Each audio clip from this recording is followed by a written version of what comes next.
Hey everyone, and welcome back to the Sleepless Dossier, the only place where history keeps you up at night. Today we're pulling the curtain back on the Opium Wars, and I assure you, this is the true history they don't want you to know. This wasn't some noble Victorian crusade for free trade.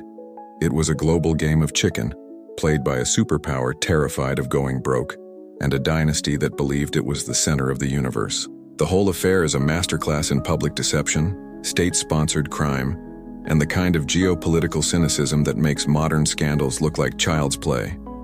Honestly, it's a grim, complicated story, and there are no heroes here. Before we dive into the inevitable betrayals and double crosses, if you appreciate us digging up the facts that keep historians awake, please hit that like and subscribe. It ensures these secrets keep finding their way into the light. All right, dim the lights, this one gets messy. The official story, the one you might find in a dusty, sanitized textbook, begins with trade. But the dark truth begins with a hole. A vast, invisible, silver-lined hole in the center of the British Empire's treasury. By the turn of the 19th century, Great Britain was the undisputed master of the seas, a burgeoning industrial titan with colonies spanning the globe. It projected an image of invincible economic strength. But behind the curtain, in the quiet, wood-paneled offices of the Exchequer and the East India Company, there was a single overriding panic: China. For decades, Britain had developed a ferocious, insatiable appetite for Chinese goods. Tea primarily, but also silk, porcelain, and lacquerware. The drawing rooms of London and the stately homes of the countryside were drowning in chinoiserie. Tea became more than a beverage. It was a ritual, a cornerstone of British identity.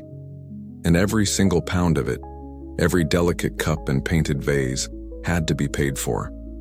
The problem was that the Qing dynasty, ruled by the Daoguang emperor but still operating under the isolationist framework of his predecessors, had absolutely no interest in anything Britain produced. Woolen textiles? Uncomfortable in China's climate. British machinery? Crude trinkets to an empire that believed it was the pinnacle of civilization. The Qing court viewed foreign trade not as a mutually beneficial exchange, but as a gracious privilege granted to supplicant barbarians. Their stance was simple, arrogant, and from their perspective, perfectly logical. If you want our goods, you will pay for them in the only currency we value, silver. And so, for nearly a century, a river of silver flowed from west to east. Ships laden with textiles and manufactures would leave Liverpool, sail around the world, trade their goods in India and Southeast Asia for Spanish silver dollars, minted in the Americas, and then sail to the single port where they were permitted to trade, Canton. There they would exchange chests upon chests of pure silver for tea and silk. The trade was catastrophically one-sided. By the 1820s, Britain was suffering a trade deficit so severe it constituted a national security crisis. The empire was hemorrhaging bullion. Its economic lifeblood was draining away into the vaults of a nation that refused to buy what it was selling. This wasn't just an accounting problem. In the era of the silver standard, a nation's bullion reserve was its power. It backed the currency, funded the military, and guaranteed its ability to project force globally. The slow, steady bleed of silver to China threatened to undermine the very foundations of the British Empire. Something had to be done. The solution couldn't be diplomatic. The emperor saw no need to negotiate. It couldn't be military, not yet. The pretext didn't exist. The solution had to be economic. They needed to find a product, a single commodity that China did not have, could not produce in sufficient quantity, and once introduced, would become so desirable that its people would pay any price to get it. They needed a key to unlock the Chinese treasury and reverse the flow of silver. This is the point where commerce ends and conspiracy begins. The search was on, not for a product, but for a vector of attack. And it was the British East India Company, that quasi-governmental mega-corporation that ruled India as its private fiefdom, that found the answer. It was a product they already controlled, grown in the fertile fields of Bengal. It was a substance whose addictive properties were well understood. Here we have what can only be described as the foundational document of this entire conflict. It isn't a treaty or a royal decree, but its logic is far more chilling. Classified memo source, internal correspondence, British East India Company, Select Committee date, c. 1826. Subject, the Canton bullion deficit and a proposed countermeasure. Gentlemen, the numbers from Canton are unequivocal and calamitous. We are currently remitting upwards of £2 million in silver specie per annum, simply to secure the tea necessary for the home market. This is not trade, it is tribute. The Crown's treasury cannot sustain this hemorrhage, nor can the company. The Qing Emperor's refusal to accept our manufactures in kind is an act of economic strangulation, whether intended as such or not. We have attempted every conventional avenue. It is time to pursue an unconventional one. Our holdings in Bengal present a unique solution. The product in question, a refined poppy extract, has been traded in the East for centuries, but never on an industrial scale. Current reports from our agents in Canton suggest a small but burgeoning market, serviced by private traders and smugglers. I propose that the company seize this market. By aggressively expanding cultivation in Patna and Benares, we can create a supply so vast and a price so low as to make it accessible to the general populace. The true genius of this commodity is not its intrinsic value, but its effect on the consumer. Demand once established is not subject to whim or fashion. It is inelastic. It becomes a biological imperative. We will not be selling a luxury. We will be servicing an addiction. The silver that flows into Canton for tea will flow back out for our product. The deficit will be erased. The drain will be reversed. This is the cold, calculating heart of the matter. The decision was made to solve a trade imbalance by weaponizing addiction. It was a declaration of biochemical warfare waged for profit. And this decision would not only lead to 2 devastating wars, it would create the very blueprint for modern narco-capitalism. It established a terrifying precedent that stands to this day, that a nation's economic interests can be placed above the health, stability, and sovereignty of another. The silver drain had to be plugged, and an entire nation's population was deemed the acceptable collateral damage to do it. That cold, pragmatic decision, articulated in the quiet confines of a London boardroom, was not an abstraction. It was a death sentence for millions, and its implementation fell to the formidable machinery of the British East India Company in India. What followed was the transformation of vast, ancient agricultural landscapes into the world's first industrial-scale narco-farm. This wasn't just planting a new crop. This was a systematic, violent restructuring of society for the sole purpose of producing poison. The company, with its own private army and a chillingly modern bureaucracy, possessed the power to make it happen. In the fertile plains of the Ganges, in regions like Bihar and Benares, farmers had for centuries cultivated staples: rice, lentils, wheat, the very sustenance of life. The company arrived with a different proposition, one that wasn't really a proposition at all. It was a command. Using a system of forced contracts and cash advances, local agents of the EIC would compel farmers to convert their land to poppy cultivation. The advance was a trap. It was often just enough to indebt the farmer permanently to the company, ensuring that year after year, he would have no choice but to plant what he was told.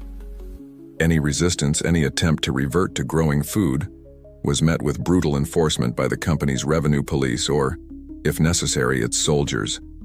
The result was an ecological and social catastrophe.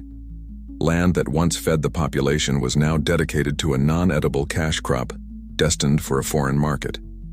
Localized famines became a common occurrence, a direct and calculated consequence of company policy. The entire agricultural cycle was re-engineered. The process itself was grueling.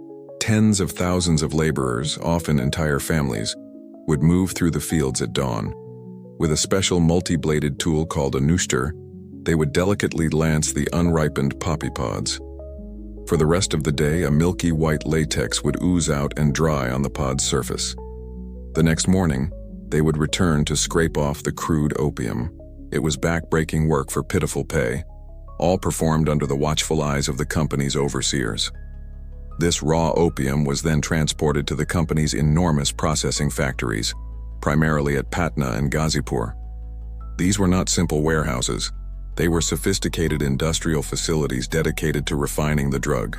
Inside, Hundreds of workers, including children, would work in vast, poorly ventilated halls, the air thick with the sickly sweet stench of opium.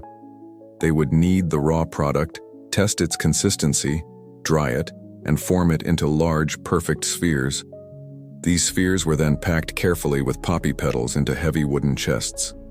Each chest was standardized, a weight of roughly 140 pounds, designed for easy transport and sale. Before being sealed, it was stamped with the crest of the Honorable East India Company, a mark of quality, a guarantee of potency. This was a brand, the most ruthlessly effective and destructive brand in history. The sheer scale of this operation is difficult to comprehend. By the 1830s, the company was managing over 1 million acres of poppy fields, employing a significant portion of the region's population in a single, monolithic enterprise. And to protect this enterprise, the EIC maintained its own military. This wasn't a small corporate security force. The East India Company's private armies, the Bengal, Madras, and Bombay armies, were among the largest, best-trained, and best-equipped military forces on the planet, larger than those of most sovereign European nations. They were the muscle that enforced the poppy contracts, put down rebellions from starving farmers, and would eventually become the invasion force used against China. This was a corporation with the powers of a state, operating with none of the accountability. The official justification for this brutal agricultural policy was, of course, couched in the language of efficiency and economics, a logic perfectly captured by the men on the ground. Uncomfortable quote source: a letter from a junior official in the EIC's opium department in Bengal to his family in England, c. 1831. Father asks if there is not some cruelty in compelling the riot peasant farmer to forego his rice for our poppy. From a distance one might think so, but here one understands the necessity of it. The native is prone to indolence, his wants are simple. He would rather feed his family for a season than contribute to the grander economic security of the empire. We provide the discipline he lacks. Our contracts are ironclad, our enforcement is swift, and the result is a product of unmatched quality and quantity. Sentiment is a luxury we cannot afford. The demand from Canton is absolute, and our methods must be equally so. We are not merely trading.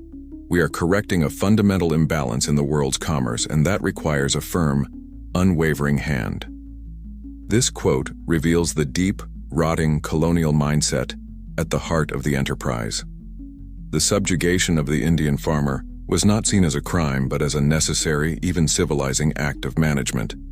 It was a prerequisite for the grander crime to come, and the company had one final brilliant trick to shield itself from culpability. Despite producing and processing every last ounce of the drug, the EIC maintained that it did not smuggle opium into China. And technically, they were right. The sealed chests were transported to Calcutta, where they were sold at public auction. The buyers were the country traders, a motley collection of private European and American merchants, an aggressive new class of capitalists. These men, operating under license from the EIC, would purchase the chests, load them onto their fast, well-armed clipper ships, and take on the final illegal leg of the journey to the Chinese coast. The East India Company made its astronomical profit at the auction. Its books were clean. It was merely a wholesaler. The dirty work of smuggling, bribery, and violence was outsourced, creating a perfect wall of plausible deniability that London could hide behind. It was a sophisticated system of corporate and state-sponsored crime, partitioned into legally distinct phases to obscure the unified murderous intent. This entire structure, a multinational entity with its own army, its own foreign policy, and the power to reorder entire societies for profit while outsourcing the final criminal act, is terrifyingly modern. The East India Company wasn't just a relic of the mercantile era, it was a prototype. It was the blueprint for a corporation that operates beyond the reach of sovereign law, a private enterprise that can harness the diplomatic and military power of its home nation to achieve its commercial objectives. The line between the boardroom in London and the deck of a warship in the Pearl River Delta was not just blurred, it was erased. So the stage is set. In India, a corporate state is mass-producing a narcotic. In the ballrooms of London, financiers are watching the silver begin its slow, steady return. But the final act of this drama, the point of contact where the poison meets the victim, takes place in a bizarre and claustrophobic world created by the Chinese themselves, the Canton system. For over a century, the Qing dynasty, in its infinite wisdom and deep-seated suspicion of the outside world, had decreed that all maritime trade with the West would be confined to a single port, Canton. And even there, the foreigners, the fangai or foreign devils, were not permitted to enter the city. They were quarantined, confined to a tiny sliver of land on the banks of the Pearl River, a sliver barely a quarter-mile long. This was the infamous district of the 13 factories. It wasn't a place of manufacturing. The name was a mistranslation of the word for house or establishment. It was a row of long, narrow buildings, each flying the flag of a different nation: Britain, America, France, the Netherlands. This was the West's only legal foothold in the colossal Chinese empire. And it was, for all intents and purposes, a gilded cage. The rules were suffocating and designed to be humiliating. Traders were forbidden from bringing their wives or families. They could not enter the city of Canton without a special permit, which was rarely granted. They were forbidden from learning the Chinese language. They had to leave and retreat to the Portuguese colony of Macau during the winter months. And most critically, they were forbidden from communicating directly with any officials of the Qing government. All of their trade, every last chest of tea, had to be mediated through a state-sanctioned monopoly of Chinese merchants known as the Kohong. This system was designed to control, to isolate, and to quarantine the barbarian influence. But what it actually created was a pressure cooker. It was a hot, humid, paranoid environment, teeming with ambitious young men thousands of miles from home, all chasing immense fortunes in a place where they were treated with contempt. This atmosphere of confinement and mistrust bred a reciprocal contempt for Chinese authority and Chinese law. The rules were not seen as legitimate statutes to be obeyed, but as obstacles to be overcome through bribery and cunning. The entire system, while appearing rigid and imposing on the surface, was rotten with corruption from the inside out. Every official, from the local magistrate right up to the imperial commissioner of customs, the Hoppo, had a price, and the opium traders had the silver to pay it. This is how the trade actually worked. The heavily armed clipper ships, flush from the auctions in Calcutta, would bypass Canton entirely.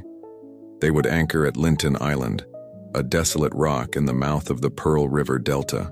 Linton became a lawless floating marketplace, a depot station bristling with cannons and chests of opium.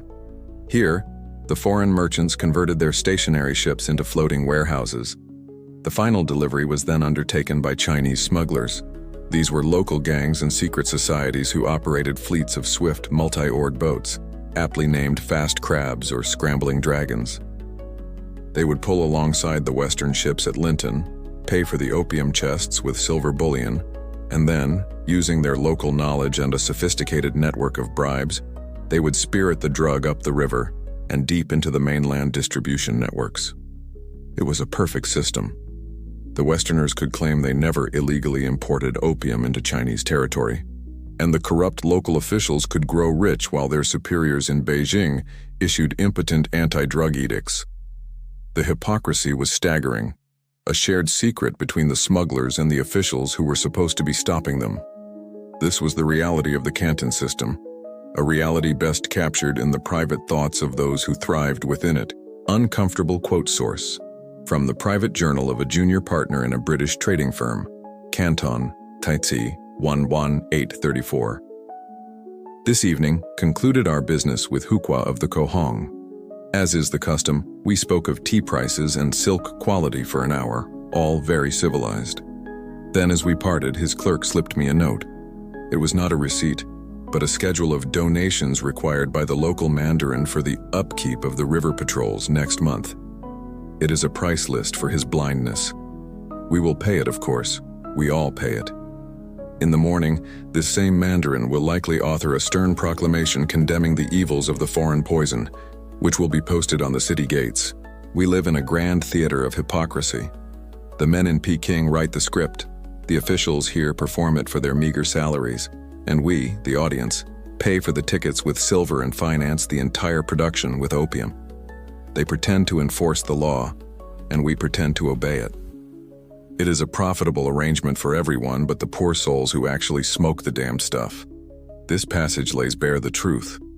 The opium trade wasn't some shadowy underworld operation fighting against a vigilant state. It was a massive, collaborative enterprise built on a foundation of mutual corruption, winks and nods. The Qing state's official anti-drug policy was a phantom, a ghost that served only to drive up the price of bribes. And here lies the ultimate, tragic irony of the Canton system. It was a quarantine that ended up cultivating a plague. By attempting to hermetically seal the empire from foreign influence, the Qing dynasty created the perfect incubator for the very forces that would destroy it.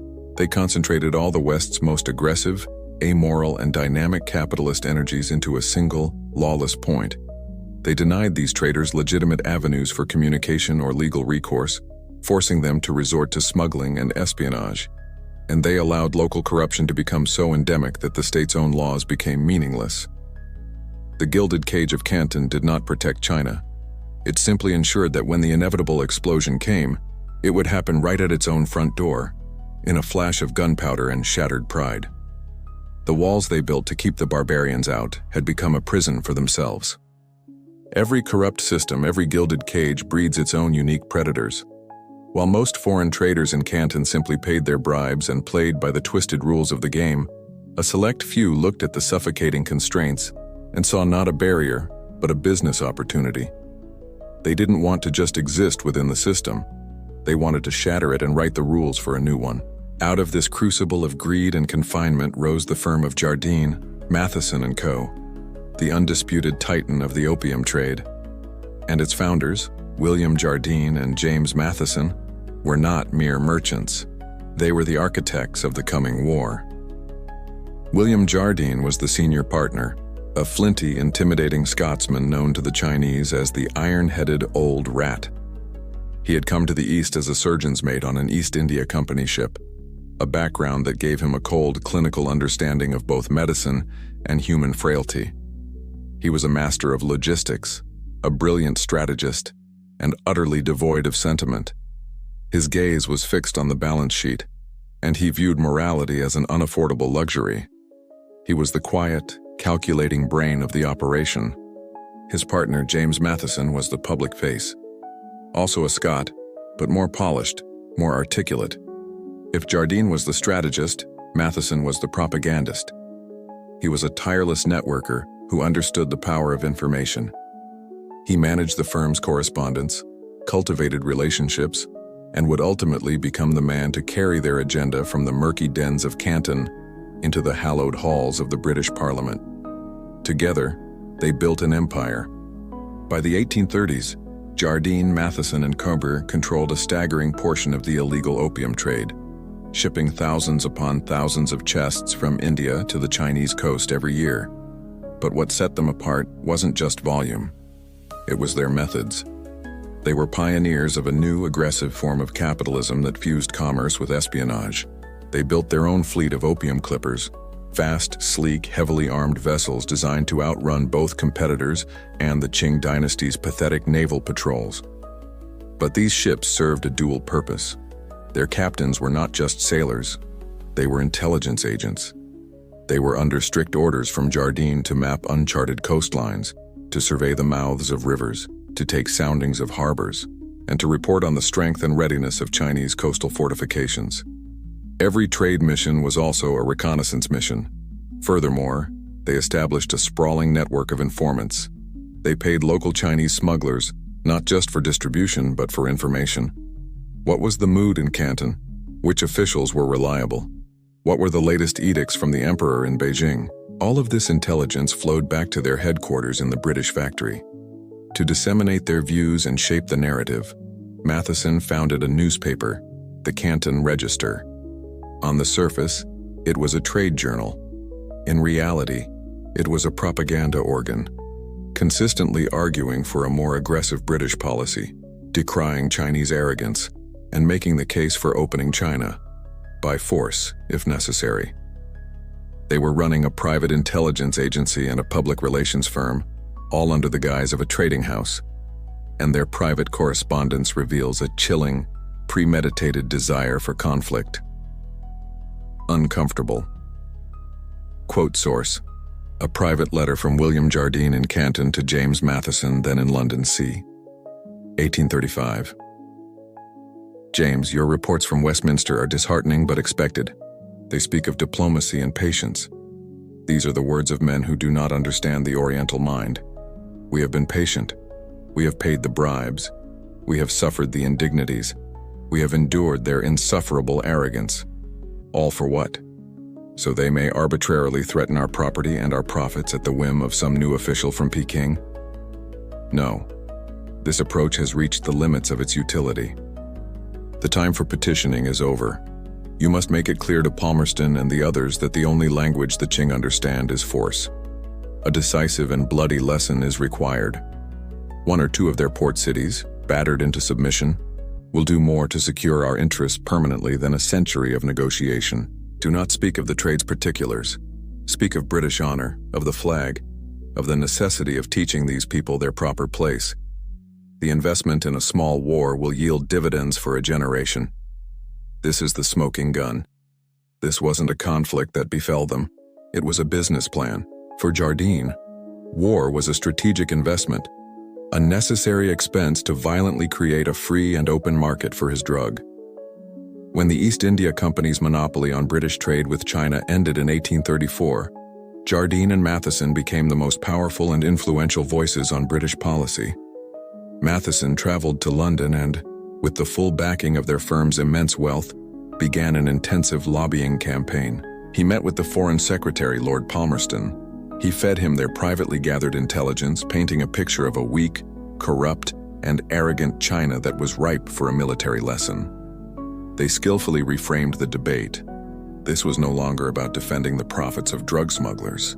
It was about defending Britain's national prestige against Chinese insolence. It was about the sacred principle of free trade. This is the birth of something terrifyingly familiar: the power of a private corporation to hijack a nation's foreign policy. Jardine and Matheson were not just capitalists, they were state makers, or in this case, state breakers. They demonstrated that a private entity, through the systematic collection of intelligence, the manipulation of public opinion, and direct political lobbying, could steer a global superpower into a war that served its own explicit financial interests. They are the godfathers of the military-industrial complex. The coming war would not be a clash of empires in the abstract. It was the direct, calculated result of a highly successful corporate campaign to turn their problem, the potential loss of their drug profits, into their nation's problem. And their nation had the biggest navy in the world. While the architects of addiction were busy lobbying Parliament and running intelligence operations from their factories in Canton, a very different conversation was taking place 200 miles to the north, within the silent, imposing walls of the Forbidden City. The Qing court was not oblivious to the opium crisis. They were drowning in it. What had started as a coastal vice had metastasized into a nationwide epidemic. The drug was everywhere, addicting millions from the lowest coolie to the highest court official. Even the soldiers of the emperor's elite banners were found listless in opium dens, their weapons rusting. The social fabric of the Celestial Empire was rotting from within. Worse, from the court's perspective, was the economic consequence. The silver drain, the very problem the British had set out to solve for themselves, had now been inflicted upon China. The flow of currency had reversed with a vengeance. Chests of opium were now being paid for with so much silver that the empire's own currency was destabilized. The value of silver skyrocketed relative to the common copper currency used by peasants to pay their taxes. This created a crushing deflationary spiral, effectively raising taxes on the poor, fueling unrest, and threatening the dynasty's very foundations. The situation was untenable. The emperor had to act. But how? The court was paralyzed, split into two warring factions. On one side were the pragmatists. They argued that the ban on opium was a failure. It was unenforceable, it fueled corruption, and the silver drain was the most pressing danger. Their solution: legalize it. Regulate the trade, tax it heavily, and encourage domestic cultivation to drive out the foreign importers. It was a cynical but perhaps realistic approach to regain control. On the other side were the moralists. Led by Confucian purists, they saw opium not as an economic problem but as a spiritual poison. It was a violation of cosmic order, a barbarian filth that was destroying the Chinese soul. They argued for total, absolute prohibition. They demanded a crusade, a war on drugs to purge the nation of its sickness, whatever the cost. At the center of this storm sat the Daoguang Emperor. He was a deeply conservative man, a diligent ruler weighed down by the immense burden of his ancestors. He was not a fool, but he was a product of his world, a world that sincerely believed China was the civilized center of the universe, and that all other nations were peripheral, tribute-bearing barbarians. He was genuinely tormented by the crisis, viewing the addiction of his people as a profound personal and dynastic failing. The cold pragmatism of the legalizers repulsed him. The righteous fury of the moralists spoke to his heart. Uncomfortable quote source. From a Vermilion rescript written by the Daoguang Emperor, c. 1838. I cannot bear to see my people, the children of this sacred land, transformed into ghosts and demons by this foreign poison. The silver bleeds from the treasury, but it is the virtue that bleeds from the soul that condemns us. How can I face my imperial ancestors if I preside over a dynasty of addicts? The merchants who bring this filth to our shores are not traders. They are predators. They profit from the misery of millions. Let it be known that my resolve is like iron. This evil must be torn out by the root, no matter the difficulty. These unruly barbarians from the outer seas exist only by our imperial grace. Should they defy our will, we shall simply cease the export of tea and rhubarb. Their nations, deprived of these vital necessities, will surely see reason or perish. This quote is the key to the entire catastrophe. It reveals both the emperor's noble intentions and his fatal world-ending ignorance. He believed he held all the cards. He thought that cutting off the tea trade would bring Britain, a nation he pictured as a tiny, remote island, to its knees. He had no concept of British naval power, no understanding of industrial capitalism, and no idea that the men he was dealing with were not humble merchants, but ruthless agents of a global superpower who were actively seeking a reason to start a war. And so, the emperor made his desperate gamble. He sided with the moralists. He would not manage the poison, he would eradicate it. To lead this crusade, he sought out the one man in the entire empire whose integrity was considered absolute. His name was Lin Zexu. Lin was a brilliant scholar, a renowned poet, and a ruthlessly effective administrator. As a governor-general, he had a reputation for being tireless, intelligent, and most miraculously of all, completely incorruptible. He was the clean man sent to clean up the filthiest problem in the empire. The emperor appointed him imperial commissioner with plenipotentiary power, the full authority of the throne, and dispatched him south to Canton with a single, unambiguous command: stop the opium trade. It was, on the surface, an inspired choice, but in reality, it was the beginning of the end.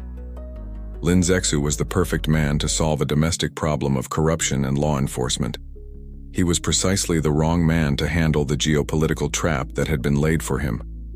His greatest strengths, his unwavering morality, his refusal to compromise, his incorruptibility, were the very qualities that would make a peaceful resolution impossible. The Canton system had previously run on a stable, if sordid, equilibrium of bribery.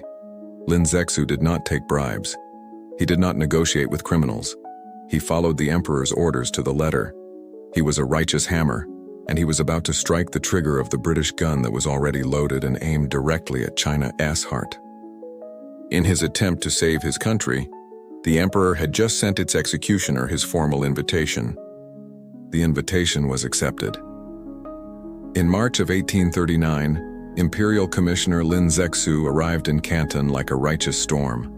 The corrupt local officials, the complacent Kohong merchants, and the arrogant foreign traders had never seen anything like him.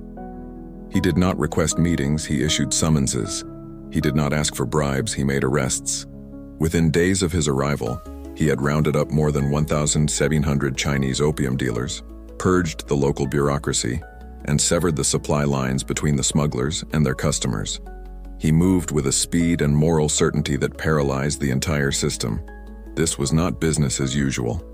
This was a crusade. Having dealt with the domestic side of the problem, Lin turned his unwavering gaze to the source of the poison, the foreign traders in the 13 factories. He issued an edict. It was not a negotiation. It was an ultimatum. They were to surrender every last chest of opium in their possession, both in their warehouses in Canton and on their depot ships anchored at Linton Island. They were also to sign a bond, written in both Chinese and their native languages, pledging on pain of death never to import the drug again. The foreign community, accustomed to being managed with a light, greasy touch of corruption, was stunned. They prevaricated. They offered to surrender a token amount, a little over 1,000 chests. Lin Zexu was not a man who accepted token gestures. His response was swift and absolute. He ordered Chinese troops to surround the 13 factories. The narrow strip of land was sealed. No one was allowed in or out. All Chinese servants, cooks, and staff were ordered to withdraw, leaving the foreigners to fend for themselves. Food and water supplies were cut off. In a single stroke, the 350 Westerners inside, including the Superintendent of British Trade, Captain Charles Elliot, went from being masters of a corrupt universe to being prisoners in their own gilded cage. The siege had begun. Inside the factories, panic and indignation boiled over. The traders, led by Jardine's successor in Canton, saw Lin not as a law enforcement official but as a barbarian tyrant who was trampling on their rights.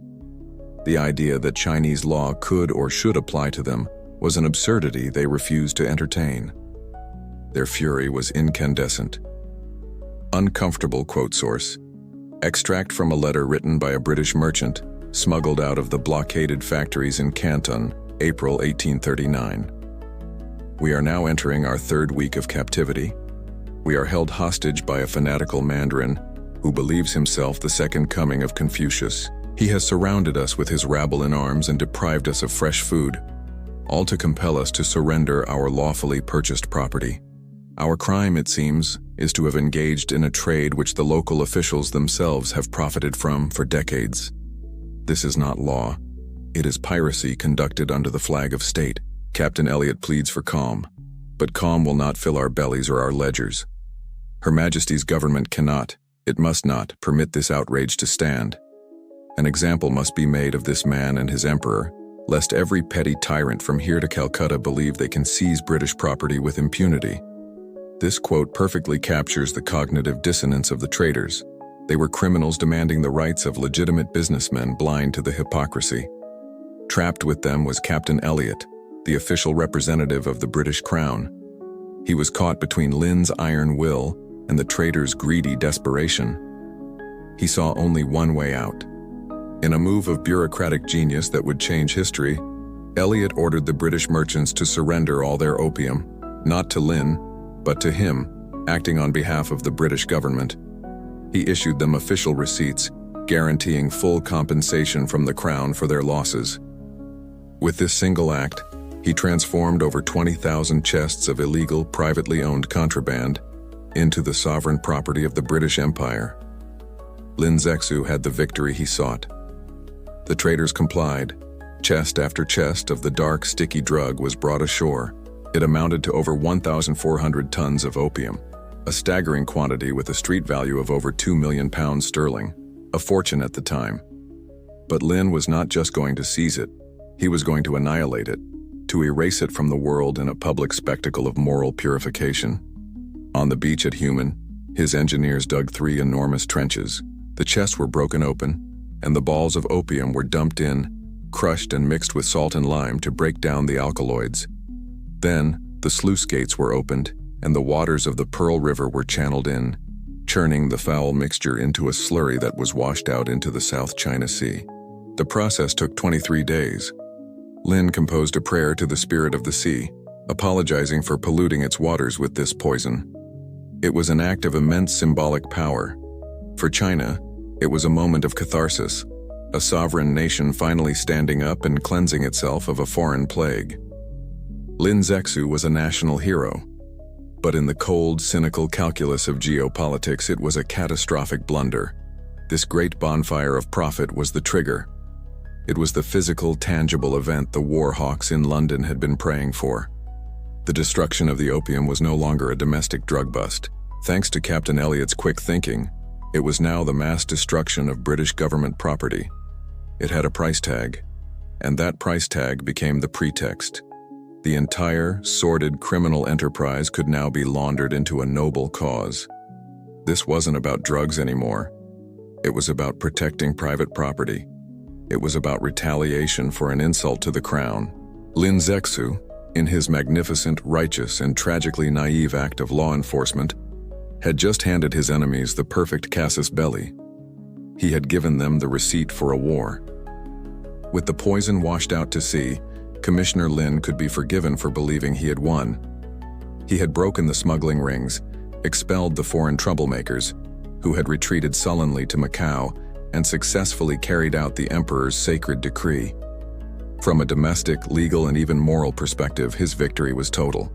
But the receipt for that victory was already on its way to London, carried on the fastest clipper ship in the Jardine Matheson fleet. And the man who wrote the official report accompanying it, Captain Charles Elliot, was a master of narrative warfare. He knew the truth wouldn't sell, so he crafted a story. Elliot's dispatches to the Foreign Secretary, Lord Palmerston, were masterpieces of strategic omission and patriotic outrage. This was the critical moment of transformation, where the sordid reality of a criminal enterprise was laundered into a noble affair of state. First, the narrative of the hostage.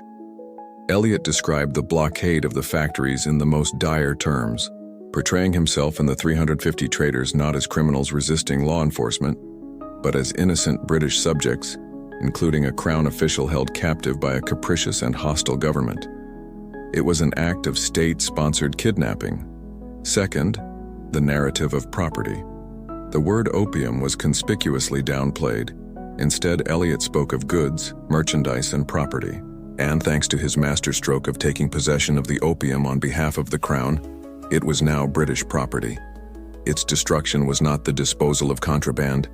It was spoliation, the unlawful seizure and destruction of sovereign assets. He had turned a drug bust into an act of piracy by the Chinese state against the British state. Finally, and most powerfully, came the narrative of the insult.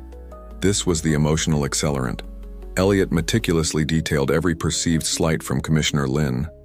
Lin's refusal to communicate with him on equal diplomatic terms, insisting that all communication go through the Kohong merchants as per the old Canton system, was framed as a deliberate humiliation of the Queen's chosen representative.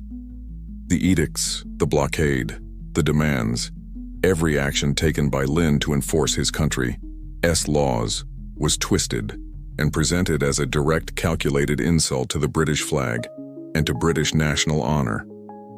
He was painting a picture not of a trade dispute, but of a clash of civilizations where a barbarous, arrogant China was attempting to humiliate a proud and powerful Britain. An unrelated, tragic incident that summer provided the final piece of ammunition Elliot needed. In a village near Kowloon, a group of drunken British and American sailors got into a brawl with locals and beat a man named Lin Waxy to death. Commissioner Lin, quite reasonably, demanded the British hand over the murderer for trial in a Chinese court. Elliot, citing the supposed barbarity of Chinese justice and invoking the principle of extraterritoriality, the idea that British subjects were only answerable to British law, refused. He conducted his own sham trial aboard a British vessel where the accused were fined and then sent back to England. For Lin, this was the ultimate proof of British lawlessness. For Elliot, it was the final, intolerable act of Chinese arrogance. The demand to surrender a British subject to their justice system was the last straw. The character of his private correspondence with London now became even more urgent and more cynical. Uncomfortable quote source. A private supplementary dispatch from Captain Charles Elliot to Lord Palmerston, August 1839. My lord, I do not for a moment defend the character of the trade that brought us to this pass. In our private councils, we can admit it is a wretched business. However, the true issue is no longer the opium, but the intolerable posture of this Commissioner Lin. He has treated Her Majesty's representative as a common supplicant.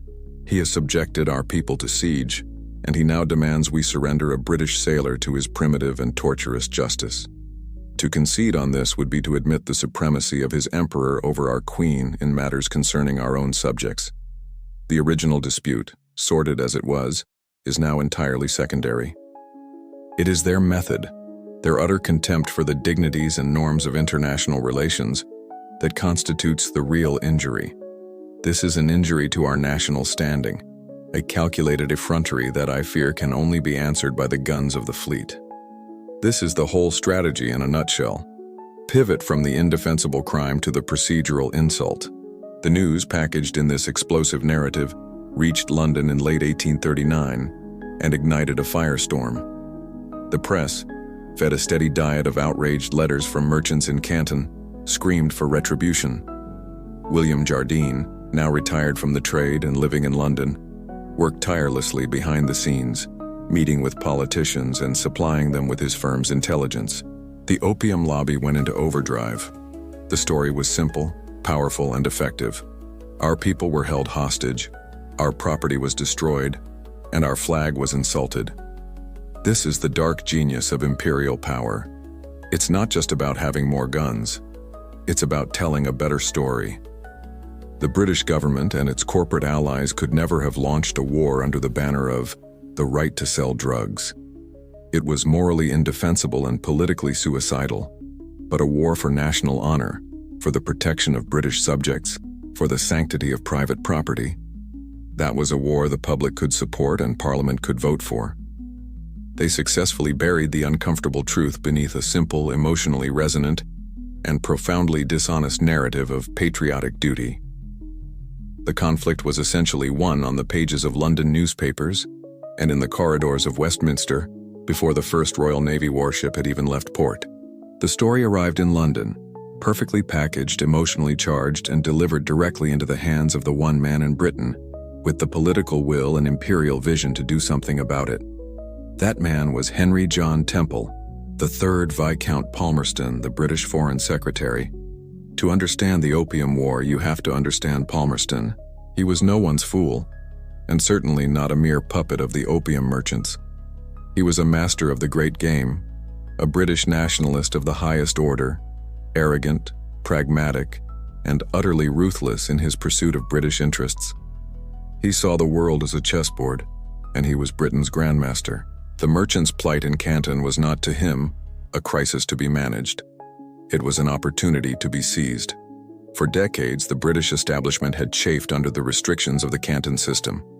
They saw a vast, untapped market of 400 million people, and they were infuriated by the Qing dynasty's refusal to play by European rules. They wanted more trading ports, they wanted to sell their industrial goods, they wanted an ambassador in Beijing. They wanted to end the Kohong monopoly. They wanted, in short, to break China open like a ripe fruit. But they lacked a legitimate reason, a casus belli that could be sold to a skeptical parliament and public. Commissioner Lin's righteous crusade, and Captain Elliott's brilliant reframing of it, was the pretext Palmerston had been waiting for. The opium was the key, but the door it would unlock was China itself. Palmerston saw the big picture. The lost profits of Jardine and Matheson were a triviality. The real prize was the fundamental reordering of the relationship between Britain and China, away from the Qing model of tribute and condescension, and towards a European model of treaties, diplomacy, and, above all, trade, on British terms.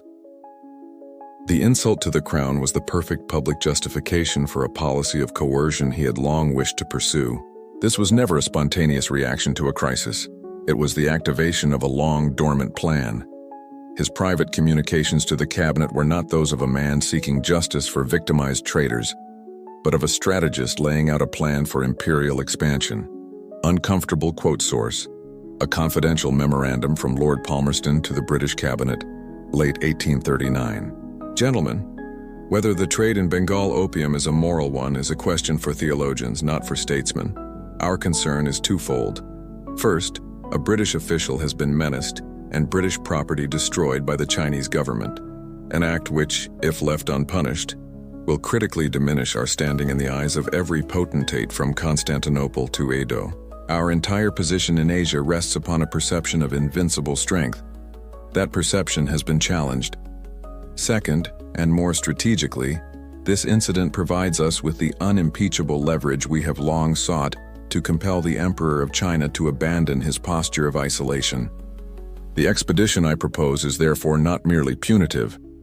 Its aims are to secure full compensation, yes, but its true purposes are strategic: to acquire a permanent insular base for our commerce and security, to force the opening of further ports to our merchants, and to establish a formal treaty that guarantees our future diplomatic and commercial access on terms of equality. We are not going to war over a few chests of a drug. We are going to war to define the future of our relationship with a quarter of the human race, and to ensure that it is defined on our terms. This is the unvarnished truth of the matter. The war was a geopolitical project, and the opium was merely the catalyst. With the cabinet's backing, Palmerston assembled the British Far East Expeditionary Force. It was a terrifying expression of industrial-era military might. 16 warships, including several new steam-powered gunboats that could travel against the wind and tide, 4 armed steamers of the East India Company, 27 transport ships, and over 4,000 elite Royal Marines and infantrymen. This was not an army of conquest. China was far too vast for that. It was a surgical instrument of terror, designed to strike at the Qing dynasty's most vulnerable point: its long, poorly defended coastline and its dependence on riverine and canal trade. The instructions given to the commanders, Admiral George Elliot, Charles Elliot's cousin, and Captain James Bremer, were explicit. This was not a diplomatic mission with a military escort. It was a military mission designed to force a diplomatic outcome. They were to sail to China, establish a naval blockade of key ports and the mouth of the Grand Canal, the arterial waterway that supplied Beijing with grain, and then present Palmerston's demands. This was not a negotiation. It was an ultimatum delivered by a fleet. The message was unambiguous: submit to our terms, including paying for the destroyed drugs, or we will systematically dismantle your coastal economy and starve your capital city. This moment represents the perfection of what would become known as gunboat diplomacy. It's the ultimate expression of the power imbalance of the 19th century. The old rules of engagement were over. From now on, when a non-European power resisted the commercial or political demands of the West, the debate would be settled by the appearance of a flotilla of warships on the horizon. The fleet sailing for China in the spring of 1840 was not just carrying soldiers and cannons. It was carrying a new and brutal world order, one where free trade was a non-negotiable demand, and the price for refusal would be paid in gunpowder and blood. The fleet was sailing carrying a new and brutal world order in its cannons. The public justification was sealed. This was a war for national honor, a necessary response to a barbarian insult. Palmerston had framed it as a grand geopolitical necessity. But even that official, cynical explanation hides another, deeper layer of motivation. To find it, you have to follow the money, not just to the trading houses of the City of London, but up the social ladder, past the halls of Parliament, all the way to the gilded gates of Buckingham Palace itself. Because the opium trade wasn't just enriching merchants and industrialists, it was quietly supplementing the private wealth of the monarch herself. This is the secret that sits at the rotten heart of the entire enterprise. The war was fought in the name of Queen Victoria. The insult was to her crown. But what the public was never told was that the crown itself had a direct financial stake in the business that caused the conflict. To understand this, you need a brief, uncomfortable lesson in royal finances.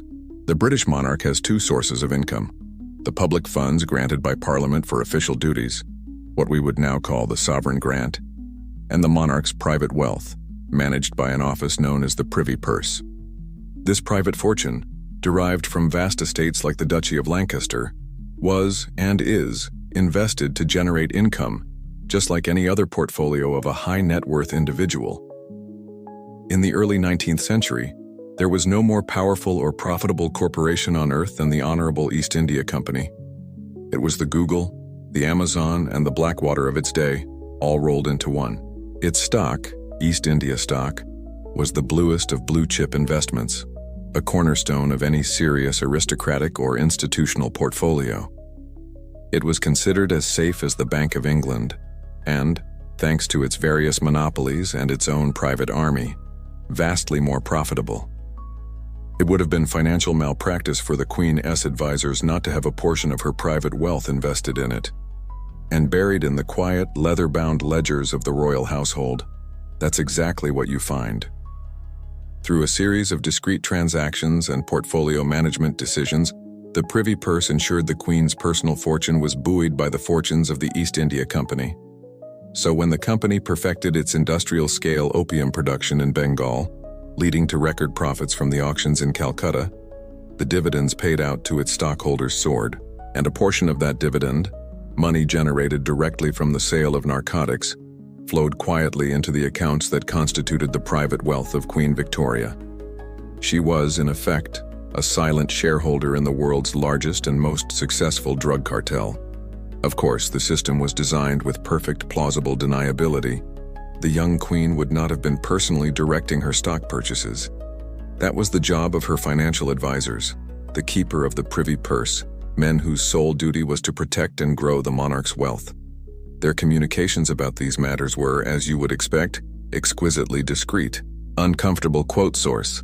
A private note from the keeper of the Privy Purse to a senior treasury official, c. 1839. Sir John, regarding the quarterly accounts for the sovereign's private revenue, we note with considerable satisfaction the continued robust performance of the East India dividends, which now form a not insignificant pillar of the portfolio's growth. Her Majesty, as you know, takes a keen interest in the stability of the company's varied operations, both in Bengal and beyond. The recent news of arbitrary disruptions to their established channels of trade in Canton is, therefore, a matter of some concern. A prolonged interruption would have most unwelcome consequences for several key accounts under our management. We are confident that Lord Palmerston's proposed course of action will serve to stabilize and, indeed, secure these vital national and private assets. The language is coded, but the meaning is crystal clear. Vital national and private assets is a deliberate conflation. The health of the East India Company and the health of the Queen's personal bank account were intertwined. The threat to the opium trade was a direct threat to the Queen's portfolio. This adds a breathtaking layer of hypocrisy to the entire affair. The war was sold to the British people as a righteous campaign to defend the Queen's honor. It turns out this was true in the most literal, vulgar, and financial sense imaginable. An insult to the opium traders was an insult to the East India Company's bottom line. An insult to the company's bottom line was a direct financial injury to its major stockholders, a group that included the head of state. The ships that sailed to the coast of China were not just defending an abstract principle of British prestige. They were, in a very real sense, acting as the armed enforcement wing for the Queen's investment portfolio. The moral authority of the Crown, the symbol of the nation's virtue and piety, was being deployed as a smokescreen to protect its own grubby financial interest in the proceeds of narcotics trafficking. The soldiers and sailors sent to fight and die would be told they were doing so for Queen and country. They would not be told that the Queen's own income depended on the very trade they were being sent to defend. While the Queen's private accountants were quietly calculating their dividends, and Lord Palmerston's fleet was catching the trade winds for the South China Sea, one final piece of constitutional theater had to be performed. In the British system, even a war born of cynical ambition and corporate greed had to be debated and approved by the House of Commons. And for 3 days in April 1840, the chamber echoed with some of the most soaring rhetoric and damning accusations in its history. This was not a rubber stamp. There was a powerful, eloquent, and deeply moral opposition to the war, and the government knew that to win, it would have to perfect the art of the parliamentary lie. The motion on the floor was a request for the funds to cover the expenses of the naval and military expedition to China. The government, represented by its finest orators, presented its case. The star of the show was the brilliant historian and newly appointed Secretary at War, Thomas Babington Macaulay. His speech was a masterclass in misdirection and patriotic fervor. He spoke with thunderous indignation of the insults and outrages perpetrated by the Chinese. He painted a vivid picture of Captain Elliot and the British merchants, a helpless community of foreigners, being held hostage and terrorized by Commissioner Lin. Crucially, Macaulay almost never mentioned the word opium. When he did, it was dismissed as an irrelevant detail, just one commodity among many. The true cause of the conflict, he argued, was the arrogance of a semi-barbarous government that refused to engage with the civilized world on equal terms. This was not a war for drugs, he thundered. This was a war to defend the honor of the British flag. It was a war to protect the lives and property of British subjects abroad. It was a war to break down the walls of ignorance and isolation and bring China into the great family of nations through the benevolent, civilizing force of free trade. It was a brilliant performance, designed to appeal to every prejudice and patriotic instinct in the chamber. It was a lie from start to finish, but it did not go unanswered. Rising to speak against the government was a coalition of opposition Tories, anti-imperialist radicals, and principled Whigs who refused to stomach the hypocrisy. Their moral thunder came from a young, ferociously intelligent Tory MP from Newark, a man whose name would dominate the rest of the century, William Ewart Gladstone.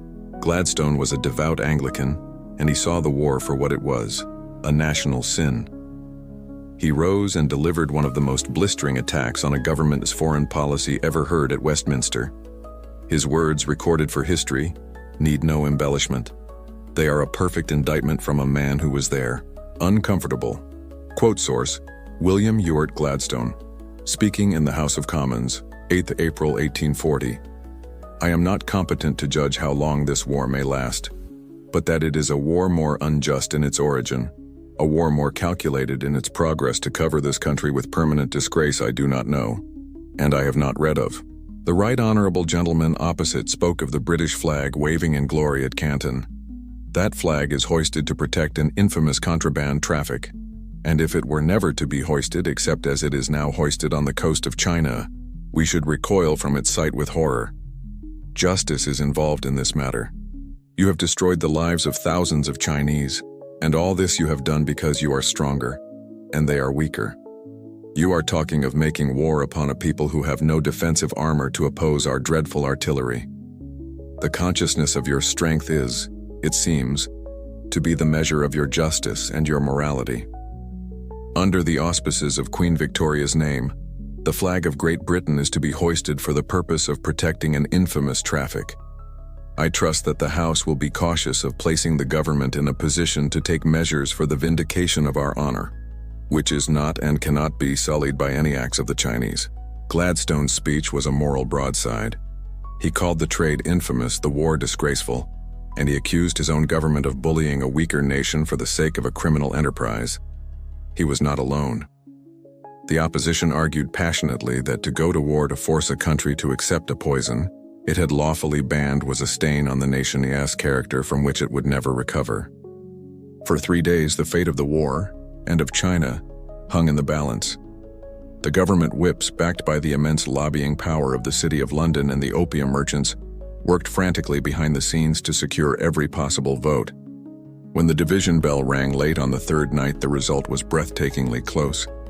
The government's motion to fund the war passed by a majority of just 9 votes, 271 in favor, 262 against. A handful of men, perhaps swayed by Macaulay's rhetoric, perhaps pressured by their party, perhaps with their own investments to consider, made the difference. One of the most consequential wars of the 19th century, a war that would reshape global power and poison a nation, was authorized on a margin that could have been overturned by 5 MPs changing their minds. This debate was a watershed moment. It was a test of the nation's soul, a point where Britain stood at a crossroads between imperial greed and moral principle, and it chose greed. More than that, it was a masterclass in the political art of manufacturing consent. The government proved that if you frame a sordid, grubby war in the language of national honor, civilization, and free trade, you can win. You can drown out the voices of truth and conscience with the roar of patriotic fervor. This cynical playbook, when the cause is indefensible, change the cause, would become the standard operating procedure for countless questionable military adventures for the next 200 years. The lie had worked. The war was now not only funded, but sanctified by a vote in the mother of all parliaments. The military question was about to be answered, and the answer would be delivered in iron and fire. In June of 1840, the British Expeditionary Force arrived off the coast of China. It was the physical manifestation of Palmerston's ultimatum. What followed was not a war in the traditional sense of a contest between two armies. It was a collision between two different centuries, a brutal, one-sided demonstration of what happens when an industrial-era war machine is unleashed upon a pre-industrial society. The Qing dynasty's military was on paper immense. In reality, it was an antique. Its navy consisted of wooden war junks, many of them small, armed with antiquated smoothbore cannons. Its coastal forts were massive structures of rammed earth and stone, designed to withstand the cannonballs of 17th-century wooden ships. Its armies, the famous Manchu bannermen and Green Standard soldiers, were equipped primarily with matchlock muskets, which were slow to load and useless in the rain, alongside spears, swords, and bows. Their commanders were steeped in a tradition of warfare that valued courage, horsemanship, and overwhelming numbers above all else. They were preparing for a battle. The British were bringing an execution. The British force was a marvel of the new industrial age. Their ships of the line could deliver devastating broadsides from long-range 32-pounder guns. Their Royal Marines were armed with new percussion cap muskets, which could fire faster and more reliably in any weather. But they had a secret weapon. A ship so advanced it seemed to the Chinese like something from a nightmare. It wasn't even a Royal Navy vessel. It had been commissioned in secret by the East India Company. Its name was the Nemesis. The Nemesis was the future of naval warfare. It was a flat-bottomed, shallow draft gunboat built not of wood, but of iron, one of the first of its kind. This meant that most Chinese cannonballs simply bounced off its hull. More terrifyingly, it was not powered by sail, but by steam. Two massive paddle wheels on its sides gave it a top speed of 12 knots, and the ability to move against the wind and tide, to navigate the complex river systems where the larger British warships could not go. It could appear where it was least expected, strike with impunity and retreat at will. It was armed with two pivoting 32-pounder cannons and a battery of Congreve rockets, an early form of missile that shrieked through the air before exploding in a shower of shrapnel and fire. To the Qing sailors in their wooden junks, the Nemesis was not a ship. It was a demon, a fire-breathing sea monster that was immune to their weapons and moved by some infernal, unseen power. The first major action of the war, the capture of the island of Chusan in July 1840, set the brutal pattern for the entire conflict. The British fleet sailed up, demanded the island's surrender, and was rebuffed by the local commander. The warships then opened fire. Within 9 minutes, the Chinese defenses were silenced. The forts were rubble, the junks were burning. When the Marines landed, they faced a routed and terrified garrison. The British suffered 0 combat casualties. The Chinese suffered hundreds. The reports sent back to the emperor in Beijing from his commanders on the coast were not dispatches from a war. They were accounts of a cataclysm, written by men trying to describe a form of violence their language was not equipped to handle. Uncomfortable quote source: a memorial from the Qing governor of Zhejiang to the Daoguang emperor after the fall of Chusan, 1840. Son of heaven, we have failed you. The barbarian ships appeared as if from a mist. Several are propelled not by sail or oar, but by great smoking fire wheels at their sides, allowing them to move with ferocious speed against the strongest currents. We believe these are their demon ships. Our cannons strike their iron hulls and shatter like clay pots, while their explosive shells, which they call bombs, rain down from the heavens and turn our forts to dust. Their soldiers carry fire lances that spit lightning without need for a match, cutting down our bravest bannermen from a distance a bow cannot reach. We cannot fight what we do not understand. Our strategies are useless.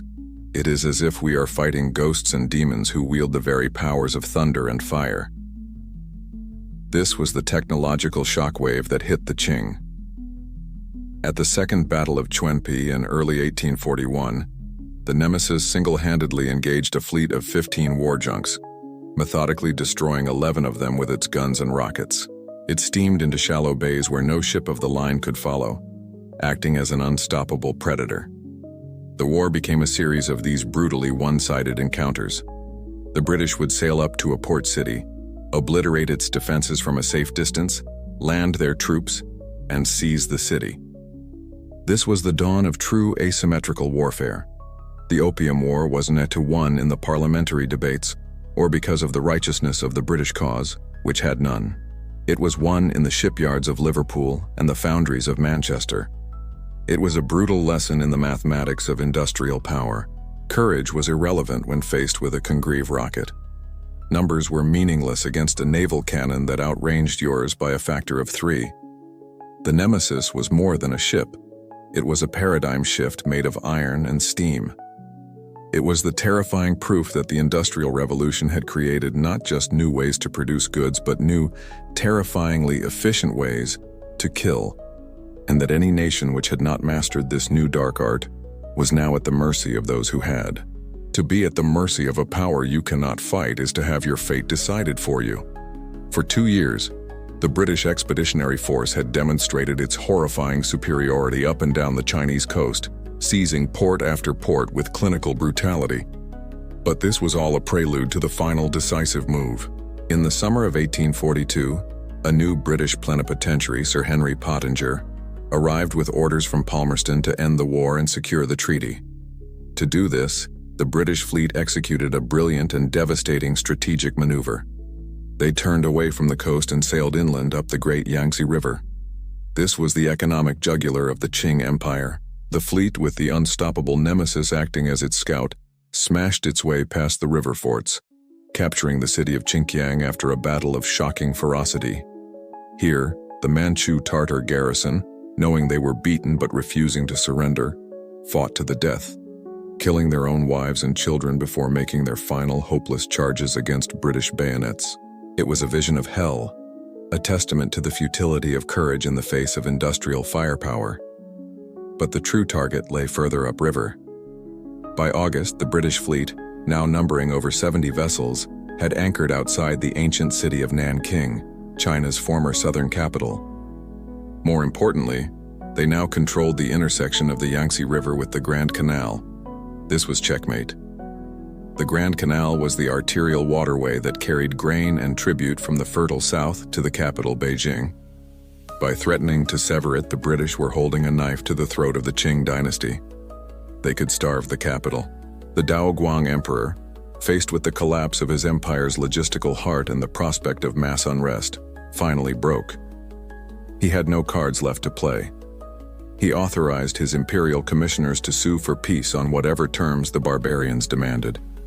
The negotiations that followed were a carefully staged humiliation. They were not held in a neutral location, but on the gun deck of the British flagship, HMS Cornwallis, a massive 74-gun ship of the line. The Qing officials, led by the high-ranking Manchu nobleman Qiying, were rowed out to the warship, where they were met by Sir Henry Pottinger, surrounded by his staff and a phalanx of grim-faced Royal Marines. They were not there to debate the finer points of a treaty. They were there to take dictation. Pottinger, a stern and uncompromising Anglo-Irish soldier, held them and their empire in complete contempt. His only goal was to implement Palmerston's instructions to the letter. Uncomfortable quote source from a private letter written by Sir Henry Pottinger aboard HMS Cornwallis to a colleague in London, August 1842. The Emperor's commissioners are finally here, and a more humbled and pathetic delegation I have seldom seen. They speak of the Emperor's dignity and the need to save face. I have made it perfectly clear to them that His Imperial Majesty's face is the very least of his concerns at the moment. My instructions from Lord Palmerston are categorical, and I have informed them that Her Majesty's terms are not a basis for discussion, but a schedule for their capitulation. They will pay for the opium. They will pay for the war. They will cede the island of Hong Kong. They will open their ports. They may wring their hands and drink their tea, but in the end, they will sign. A glance at the broadside of this ship tends to greatly clarify the mind and focus the diplomatic discourse. And sign they did. On August 29, 1842, the Treaty of Nanking was signed. It was not a treaty. It was a ransom note. Its terms were crushing, and each one was designed to cripple and humiliate the Qing state while maximizing British advantage. First, the money. China was forced to pay an indemnity of 21 million silver dollars. This figure was broken down with sadistic precision. 6 million to compensate the merchants for their destroyed opium, 12 million to to reimburse Great Britain for the entire cost of the war, and $3 million to cover debts owed by Chinese merchants to the British. In short, China was forced to pay the drug dealers for their contraband, and then pay for the army that had invaded their country to force them to pay. Second, territory. The island of Hong Kong, a sparsely populated rock at the time, was to be ceded to Britain in perpetuity. This was the secure, deep water port and military base that Jardine had dreamed of, a permanent gateway from which to project British power and protect the opium trade. Third, access. The old Canton system was shattered forever. 5 cities, Canton, Amoy, Fuzhou, Ningpo, and most critically Shanghai, were to be opened as treaty ports, where British merchants could reside and trade with whomever they pleased. Finally, sovereignty. The treaty stripped China of its ability to control its own trade. Tariffs on British goods were to be fixed at a low rate of 5%, a rate that could not be changed without British consent. A subsequent treaty, the Treaty of the Bogue, would add clauses for extraterritoriality, meaning British subjects who committed crimes in China were subject only to British, not Chinese law, and a most favored nation clause, which guaranteed that any privilege China granted to another country would automatically be granted to Britain as well. This was the first of the unequal treaties, a polite diplomatic term for a colonial charter imposed by force. The Treaty of Nanking was the foundational document of what China would come to call its century of humiliation. It was the moment its sovereignty was irrevocably broken. It was the beginning of a long, dark period where China's fate would be decided not in the Forbidden City, but in the foreign ministries of Europe. It was not a treaty of peace. It was a certificate of surrender, signed at the barrel of a gun. Among the clauses of that humiliating certificate of surrender, one stood out, not for its immediate financial impact, but for its breathtaking strategic audacity. Article 4 of the Treaty of Nanking stipulated the full cession of a small, seemingly insignificant island to the British Crown. When news reached London, the Foreign Secretary, Lord Palmerston, was famously unimpressed, dismissing it as a barren rock with nary a house upon it. He, like many in the government, had wanted a more substantial prize. But the men on the ground, the men who had started the war, the men whose business was addiction, they understood the island's true value. The barren rock was named Hong Kong, and it was not a consolation prize, it was the entire point of the game.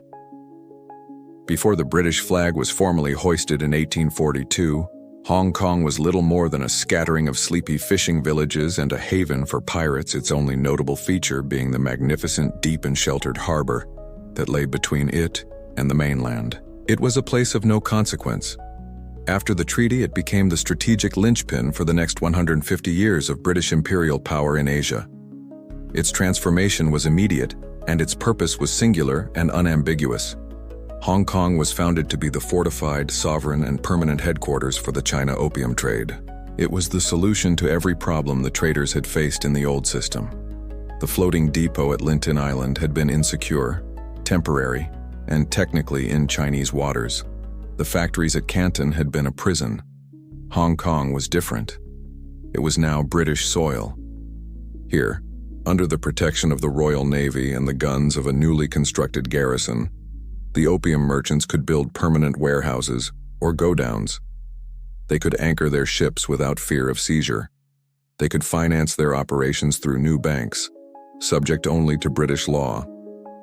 The colony was, from its very inception, a purpose-built narco-state, a pirate cove flying the Union Jack, established with the explicit goal of guaranteeing and streamlining the flow of drugs into the nation it had just defeated.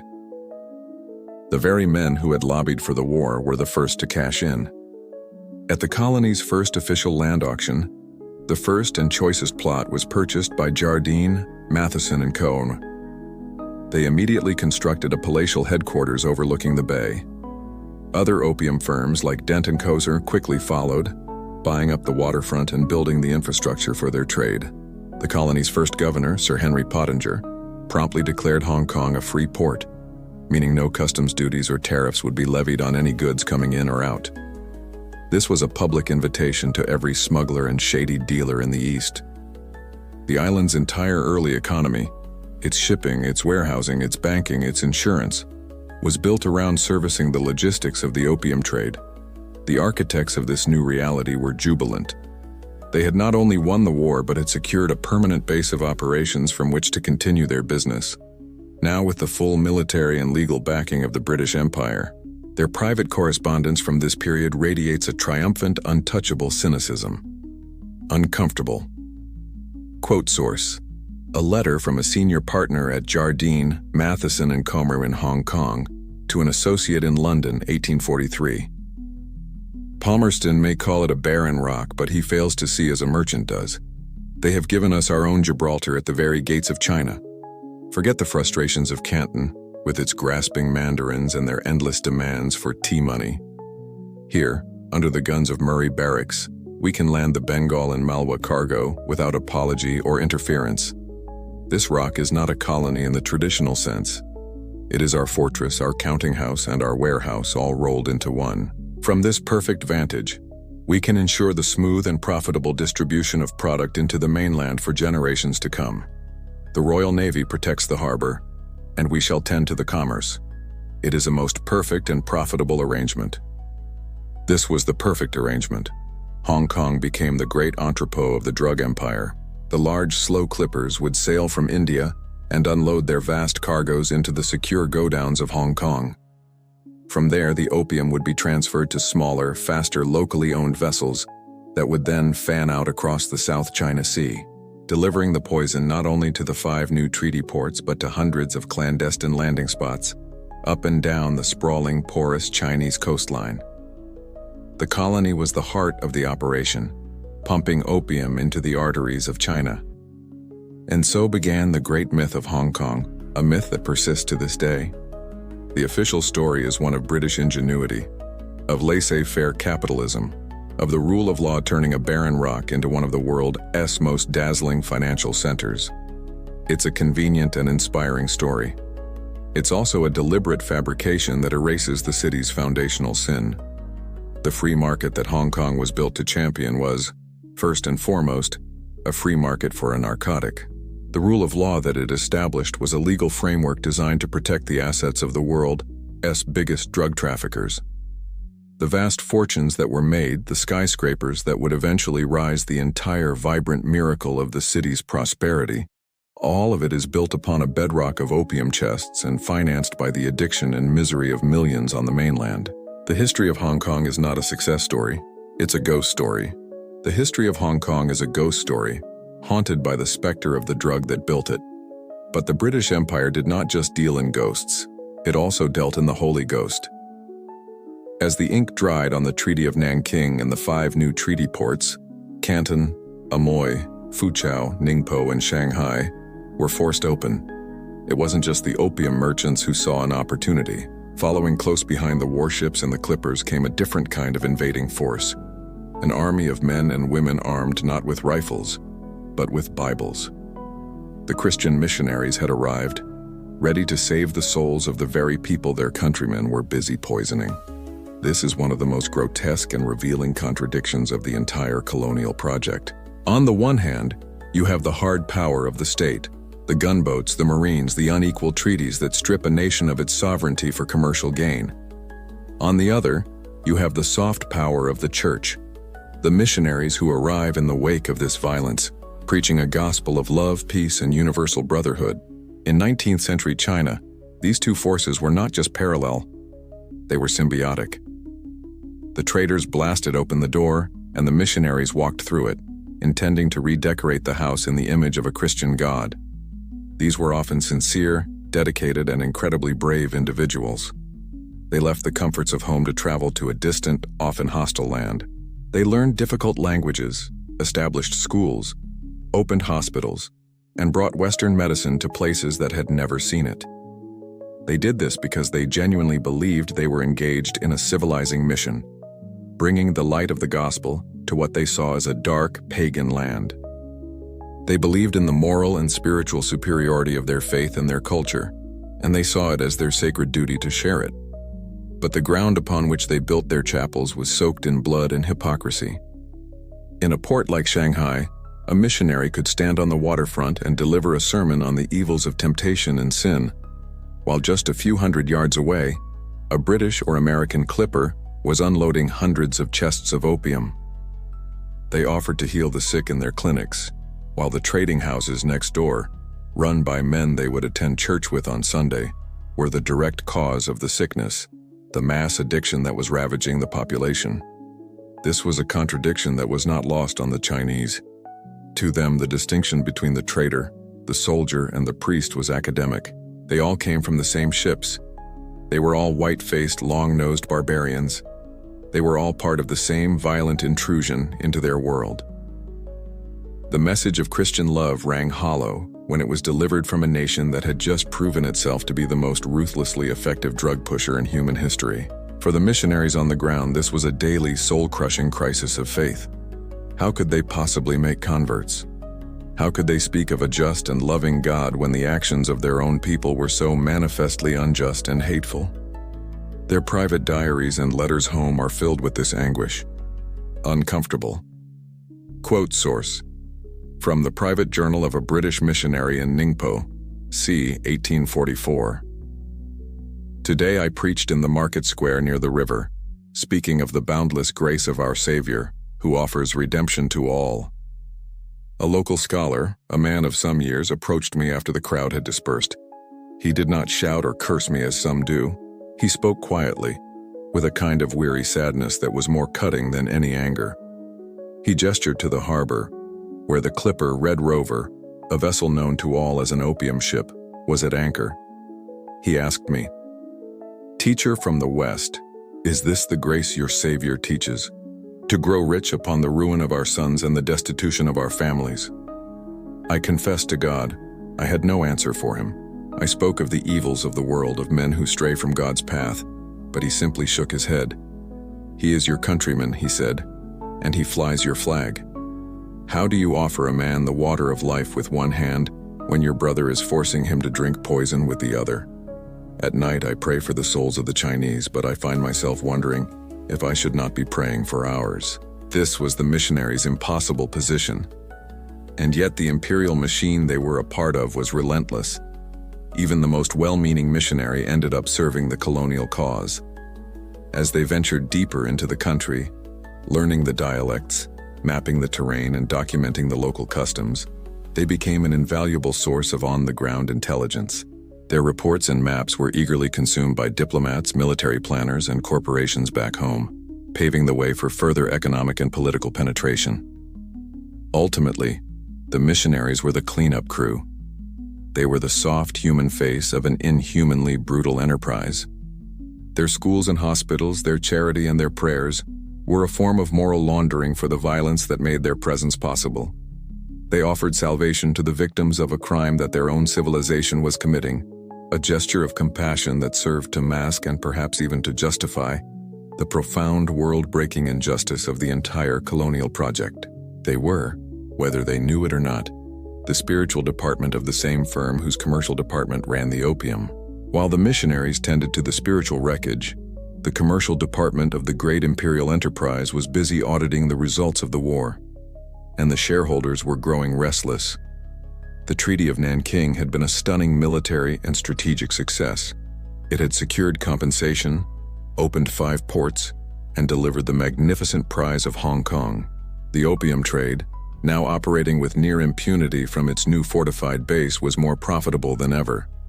By every metric of the original narco-capitalist venture, the war was a triumph.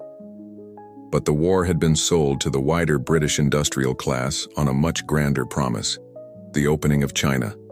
It was a promise that turned out to be a lie. The fantasy peddled in London and Manchester was of a vast untapped market of 400 million customers, all eagerly waiting to abandon their traditional silk and cotton for the wonders of British manufactured goods. A popular saying at the time was that if every person in China just added an inch to their shirt tails, the textile mills of Lancashire would be kept busy for a decade. This was the great prize that was supposed to make the grubby business with opium morally acceptable. It was meant to be the dawn of a new era of legitimate, mutually beneficial trade. It never happened. The bitter reality for British merchants was that the Chinese did not want their goods. The country's vast rural population was supplied by a resilient and highly efficient domestic cottage industry. Chinese-made cotton cloth, known as nankeen, was cheaper, sturdier, and better suited to the local climate than the imports from Manchester. The average peasant farmer had little need for British woolens and no money for Sheffield cutlery. The great El Dorado of the China market turned out to be a mirage. Outside of the ever-lucrative opium and a few niche items, British exports to China stagnated and in some years even fell. The only balance sheet that looked good was the one for the drug trade. This created a deep and festering resentment among the foreign merchant community. They had their treaty, but it wasn't delivering the expected gold rush. They found themselves confined to their new foreign concessions in the treaty ports, often facing the silent, simmering hostility of the local populace, who correctly blamed them for the war and the ongoing drug epidemic. Humiliated but not entirely broken, Qing officials engaged in a campaign of bureaucratic resistance, using 1,000 subtle regulations and administrative delays to frustrate the foreigners at every turn. For the new generation of aggressive British merchants and diplomats, men like Sir John Bowring, the new governor of Hong Kong, this was an intolerable situation. The peace they had won was not the peace they wanted. They began to see the Treaty of Nanking not as a final settlement, but as a disappointing first draft. Uncomfortable quote source: a confidential dispatch from a British consul in Shanghai to the Foreign Office in London, c. 1854. My lord, a full decade after the treaty, our position here remains fundamentally untenable. We are little more than glorified prisoners in these 5 ports, subject to the whims of a duplicitous and obstructionist mandarinate. The promised market for our home manufactures, the great prize that was to justify the expedition, remains a fantasy. Our merchants report warehouses filled to the rafters with unsold Manchester cotton and Birmingham hardware. The plain truth is this: the Chinese will not buy what they are not forced to need, and their government will never willingly concede the access we require. The Treaty of Nanking has given us a foothold on the coast, but we require the country itself. We need the unrestricted right to navigate any river, to trade in any city, and most importantly, a permanent ambassador in Peking who can look the emperor in the eye and deliver ultimatums without intermediary. The work of 1842 is dangerously incomplete. A second, more decisive lesson is required. This was the growing consensus among the men on the spot. The first war had been too lenient. The solution wasn't to adapt their products to the market. The solution was to use more force to break the market open completely. A new, more ambitious set of demands began to circulate among the foreign powers. They wanted the opening of all of China to foreign trade. They wanted the right for their citizens to travel and own property anywhere in the country. They wanted permanent diplomatic embassies in the capital of Beijing, a proposal that was profoundly offensive to the Qing court, as it implied equality between their emperor and foreign monarchs. And the great unspoken demand that underpinned everything: they wanted the full formal legalization of the opium trade so they could finally tax it and legitimize it. Here we see the insatiable logic of empire laid bare. There is no such thing as enough.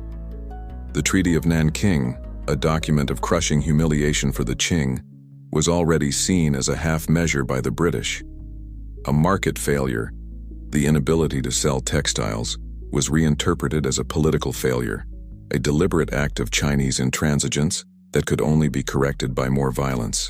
The Second Opium War was becoming inevitable, not because of some new specific Chinese outrage, but because the First War, for all its brutality, had failed to turn the Chinese population into the compliant consumers the British Empire believed it was entitled to.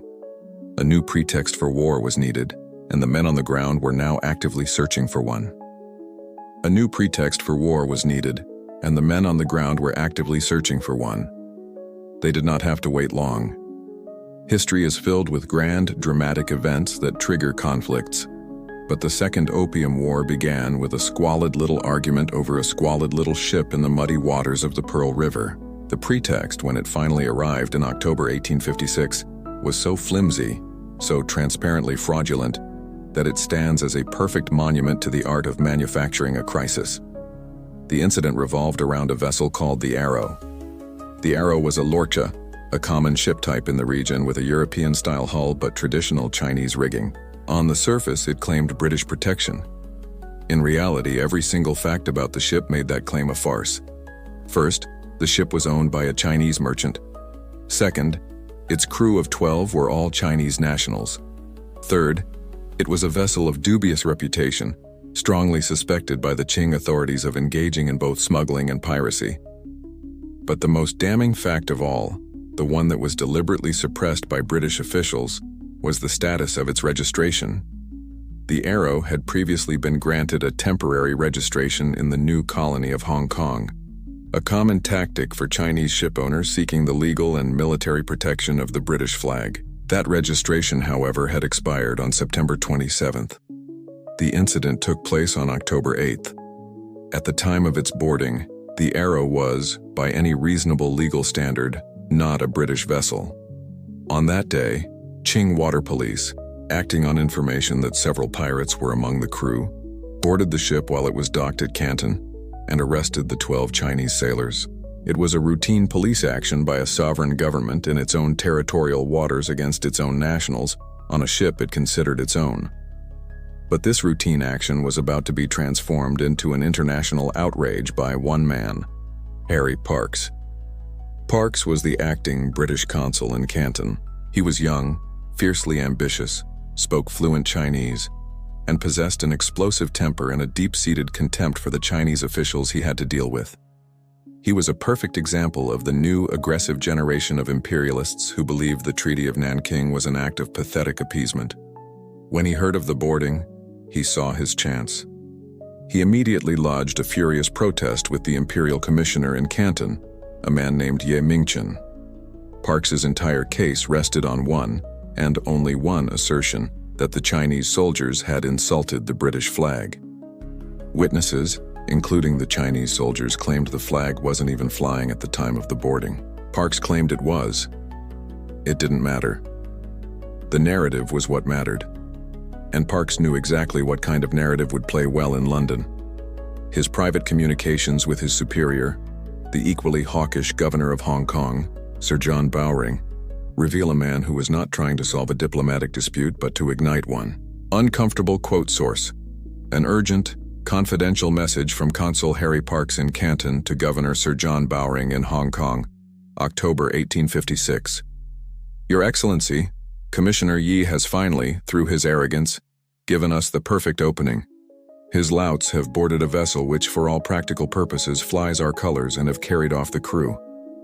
The legal minutiae of the ship's expired register are, in my firm opinion, a contemptible triviality that we must not allow to obscure the larger issue, the profound and calculated insult to our flag. This is the clear breach of treaty we have been anticipating. With a firm and unyielding hand now and a refusal to be drawn into their legalistic quibbling, we can escalate this matter to the point where a mere apology is insufficient and a full military demonstration becomes not only justified but an absolute necessity. They have given us the quarrel we have so long been seeking. This was the plan. Not to seek justice, but to seek a quarrel. Governor Bowring eagerly agreed. They demanded not only the immediate return of all 12 crewmen, but a formal written apology from Commissioner Ye. Ye, for his part, tried to de-escalate. He argued, correctly, that the ship was Chinese and the crew were Chinese pirates. But seeing the British fury, he relented and sent 9 of the men back, as 3 were found to be guilty. Parkes refused to accept them because they weren't delivered with the proper ceremony. It was a deliberate, childish escalation. Yi then sent all 12 men back. But it was too late. Parkes and Bowring had already expanded their demands. They now insisted on the full implementation of a clause from the old treaty they claimed gave them the right to enter the walled city of Canton itself, a demand that had nothing to do with the Arrow, but had been a long-standing point of friction.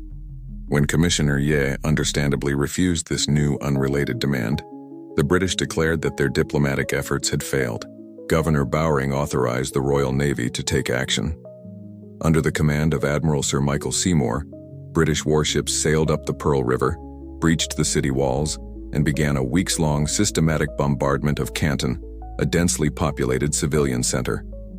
The tiny manufactured crisis over a pirate ship had served its purpose perfectly. The Second War had begun. This is the anatomy of an imperial false flag.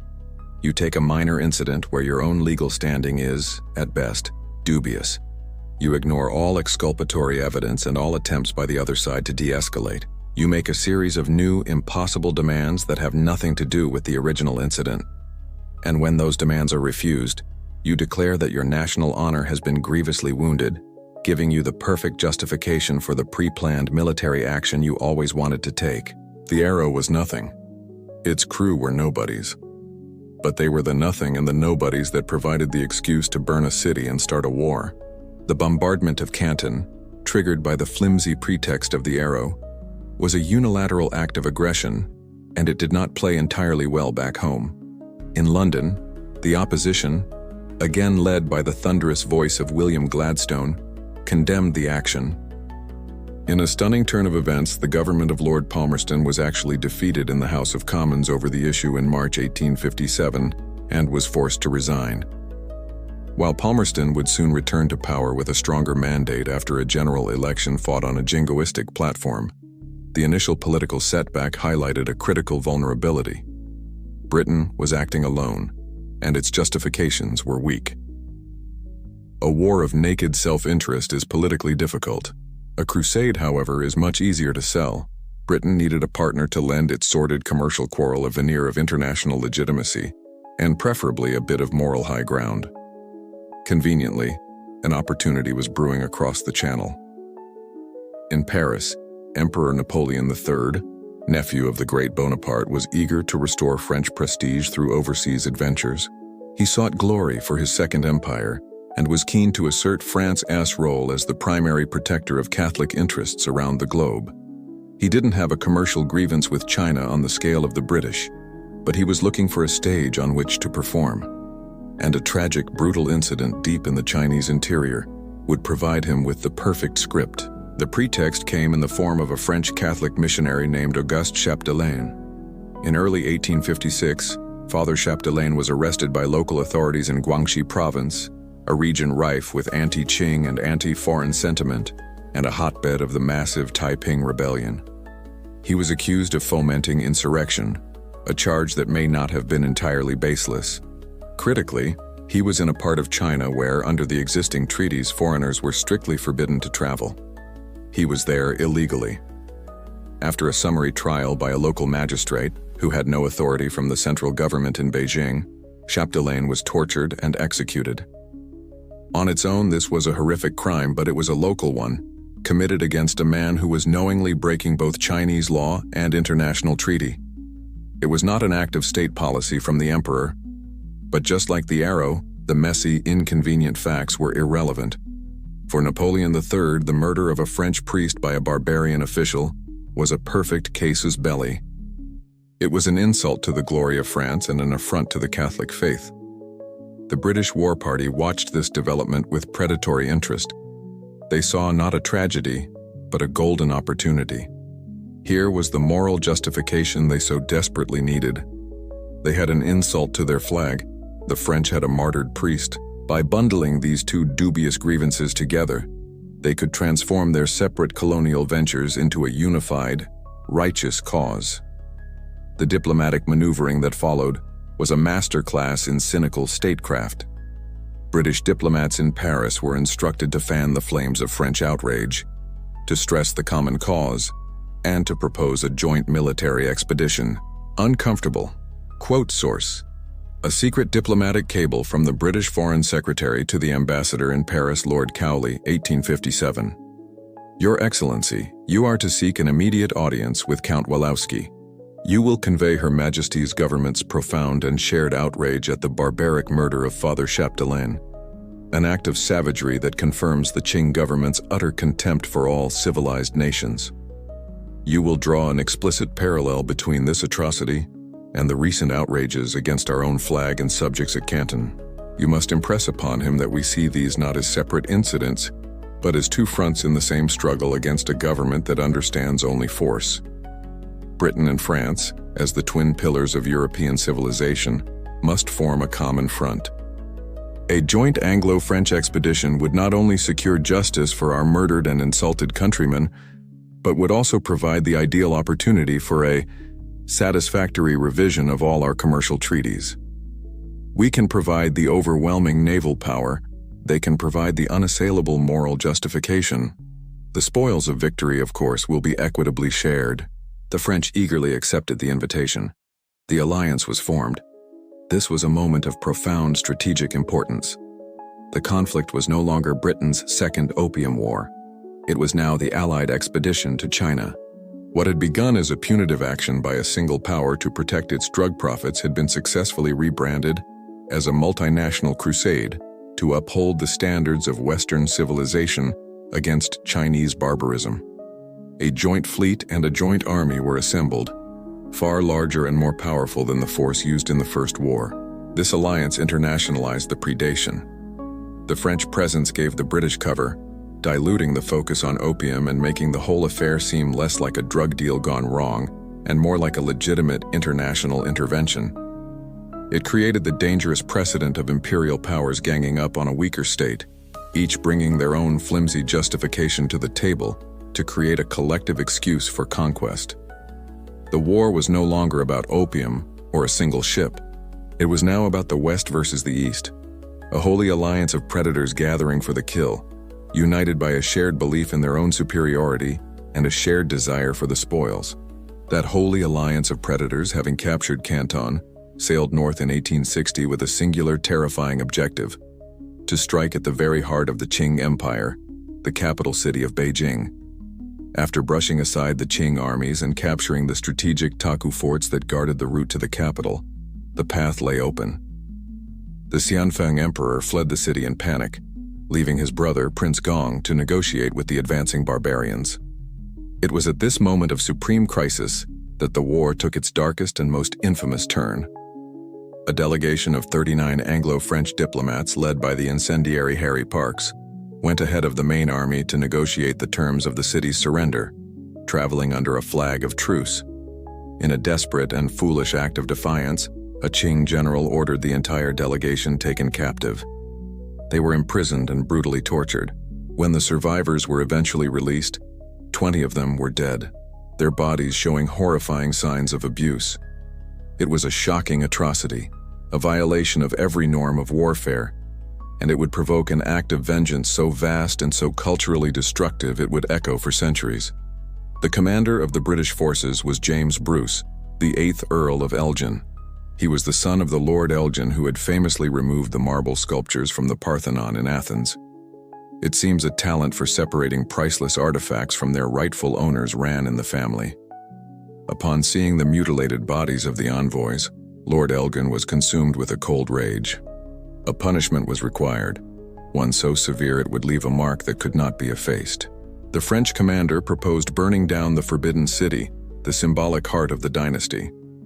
Elgin, in a decision he would later frame as a calculated act of mercy to spare the general population, chose a different target. He chose a target that was personal to the emperor himself, the Yuanmingyuan, the Old Summer Palace. It is impossible to overstate what the Yuanmingyuan was. It was not a single building. It was a sprawling 860-acre landscape of man-made hills, lakes, and canals, dotted with over 200 exquisite pavilions, temples, libraries, and palaces. Known in Chinese as the Garden of Perfect Brightness, it was the culmination of 150 years of Qing artistry and imperial power. It was the dynasty's treasure chest, filled with an unimaginable collection of priceless porcelain, silk tapestries, ancient scrolls, jade carvings, gold statues, and tribute gifts gathered over centuries. It even contained a section of European-style palaces designed by Jesuit missionaries, filled with Western clocks, scientific instruments, and gifts from monarchs like Louis XIV. It was a wonder of the world, a paradise on earth, and Lord Elgin ordered it to be systematically annihilated. First came the looting. On October 7th and 8th, 1860, the palace was thrown open to the Anglo-French troops. What followed was one of the greatest orgies of plunder in human history. Soldiers and officers, drunk on victory and greed, ran amok. They used their rifle butts to smash priceless Ming vases to get at the jewels stored inside. They ripped thousand-year-old silk scrolls from the walls to use as ropes. They pocketed handfuls of pearls and solid gold artifacts. It was a frenzy of destruction, a moment of supreme cognitive dissonance for the men involved. Uncomfortable quote source. From the private journal of a British Army captain, October 1860. We marched out to the Emperor's summer palace this morning. The scale of it beggars belief, a perfect wonderland of gardens and golden-roofed pagodas. The halls are filled with such treasures as I have never dreamed of. Jade carvings as intricate as lace, rooms overflowing with silk robes, vast clocks from France. Lord Elgin has given the army leave to take what it can carry, as prize. The effect on the men is electric, a kind of madness has seized them. They are stuffing their knapsacks with anything that glitters. A shocking scene of plunder, yet I cannot deny my own pocket is heavy with a small, beautifully carved dragon of pure jade. Tomorrow the order is to burn it all to the ground. Elgin says it is a solemn act of retribution for the murder of our poor envoys. It feels like a monstrous thing to do to destroy such beauty. And yet, when I think of what was done to Parks's party, a lesson must be taught. These people must be made to feel the price of their treachery. This is a lesson they and their emperor will never forget. After 2 days of plunder, the retribution began. On October 18th, Lord Elgin gave the order. A force of 4,000 British soldiers, divided into teams, moved through the vast complex with torches. For 3 days they went from building to building, systematically setting fire to every last structure. The sky over Beijing turned black from the smoke of burning history. Priceless books and scrolls turned to ash. Wooden palaces collapsed into flaming ruins. The heat was so intense it cracked the marble foundations. When they were finished, the paradise was gone, replaced by a smoldering wasteland of charred timbers and blackened stone. This was not a random act of wartime chaos. It was a calculated act of state-sponsored cultural terrorism. The looting was for the soldiers. The burning was for the emperor. It was a message delivered with fire and smoke, of absolute and total dominance. The message was this: we cannot only defeat your armies and occupy your capital. We can reach into your most private, most sacred spaces and obliterate them. Your culture, your history, your art, it is all meaningless to us, as fragile as paper in the face of our power. Nothing you value is safe. The destruction of the Summer Palace was an act of barbarism committed in the name of punishing barbarism, and it left a deeper, more painful scar on the Chinese national psyche than any lost battle or signed treaty. It was a wound that has never, ever healed. With the garden of perfect brightness reduced to a smoking, blackened ruin, the will of the Qing dynasty was finally and irrevocably broken. The message Lord Elgin had sent with his torches had been received. While his brother, the Zhenfeng Emperor, cowered in his hunting lodge north of the Great Wall, Prince Gong was left in Beijing to face the conquerors and accept their terms. There would be no negotiation, no debate. There was only the quiet rustling sound of a pen signing away the last vestiges of a nation's sovereignty. The document he was forced to sign was the Convention of Peking. It was the final nail in the coffin. This new convention formally ratified a treaty that had been signed 2 years earlier, in 1858, called the Treaty of Tientsin. The emperor had signed that treaty under duress and then immediately tried to resist its implementation, leading to the Allied march on Beijing. The Convention of Peking not only locked in the crushing terms of the Tientsin Agreement, but also added new punitive clauses as punishment for that resistance. Taken together, these treaties represented the total capitulation of the Chinese state, making the earlier Treaty of Nanking look like a gentle preliminary. The terms were a systematic demolition of Chinese sovereignty. First, foreign ambassadors from Britain, France, Russia, and the United States were now granted the right to live in Beijing. This was a seismic blow to the Qing worldview. The emperor was no longer a celestial being unapproachable by foreigners. He was now just another monarch, forced to receive envoys from nations who considered themselves his equal, or even his superior. Second, 11 new treaty ports were opened, some deep in the interior along the Yangtze River, giving foreign merchants and gunboats unprecedented access to the heart of the country. Third, foreigners, and specifically Christian missionaries, were granted the right to travel, preach, and own property anywhere in China, placing them above Chinese law across the entire empire. Fourth, the indemnities were staggering, with China forced to pay millions more in silver to Britain and France to cover the costs of the very invasion that was subjugating them. And as a final territorial prize, the Kowloon Peninsula, the piece of the mainland directly opposite the island of Hong Kong, was ceded to Britain, expanding the colony. But buried within the new tariff agreement that accompanied these treaties was the single, ultimate prize. It was the clause that represented the final, sneering victory for the men who had started this entire bloody business 40 years prior. Opium, the substance that Commissioner Lin had died in disgrace for trying to eradicate, the contraband that had been the official cause of the First War, was now listed as a legal item of import. It was to be subject to a modest tariff, like any other commodity. After decades of smuggling, bribery, and warfare, the trade was finally legal. The poison was now officially sanctioned by the state. Lord Elgin, the man who had ordered the destruction of one of the world's great cultural treasures, saw this final settlement not as a tragedy, but as a pragmatic and necessary conclusion to a long and vexing business arrangement. Uncomfortable.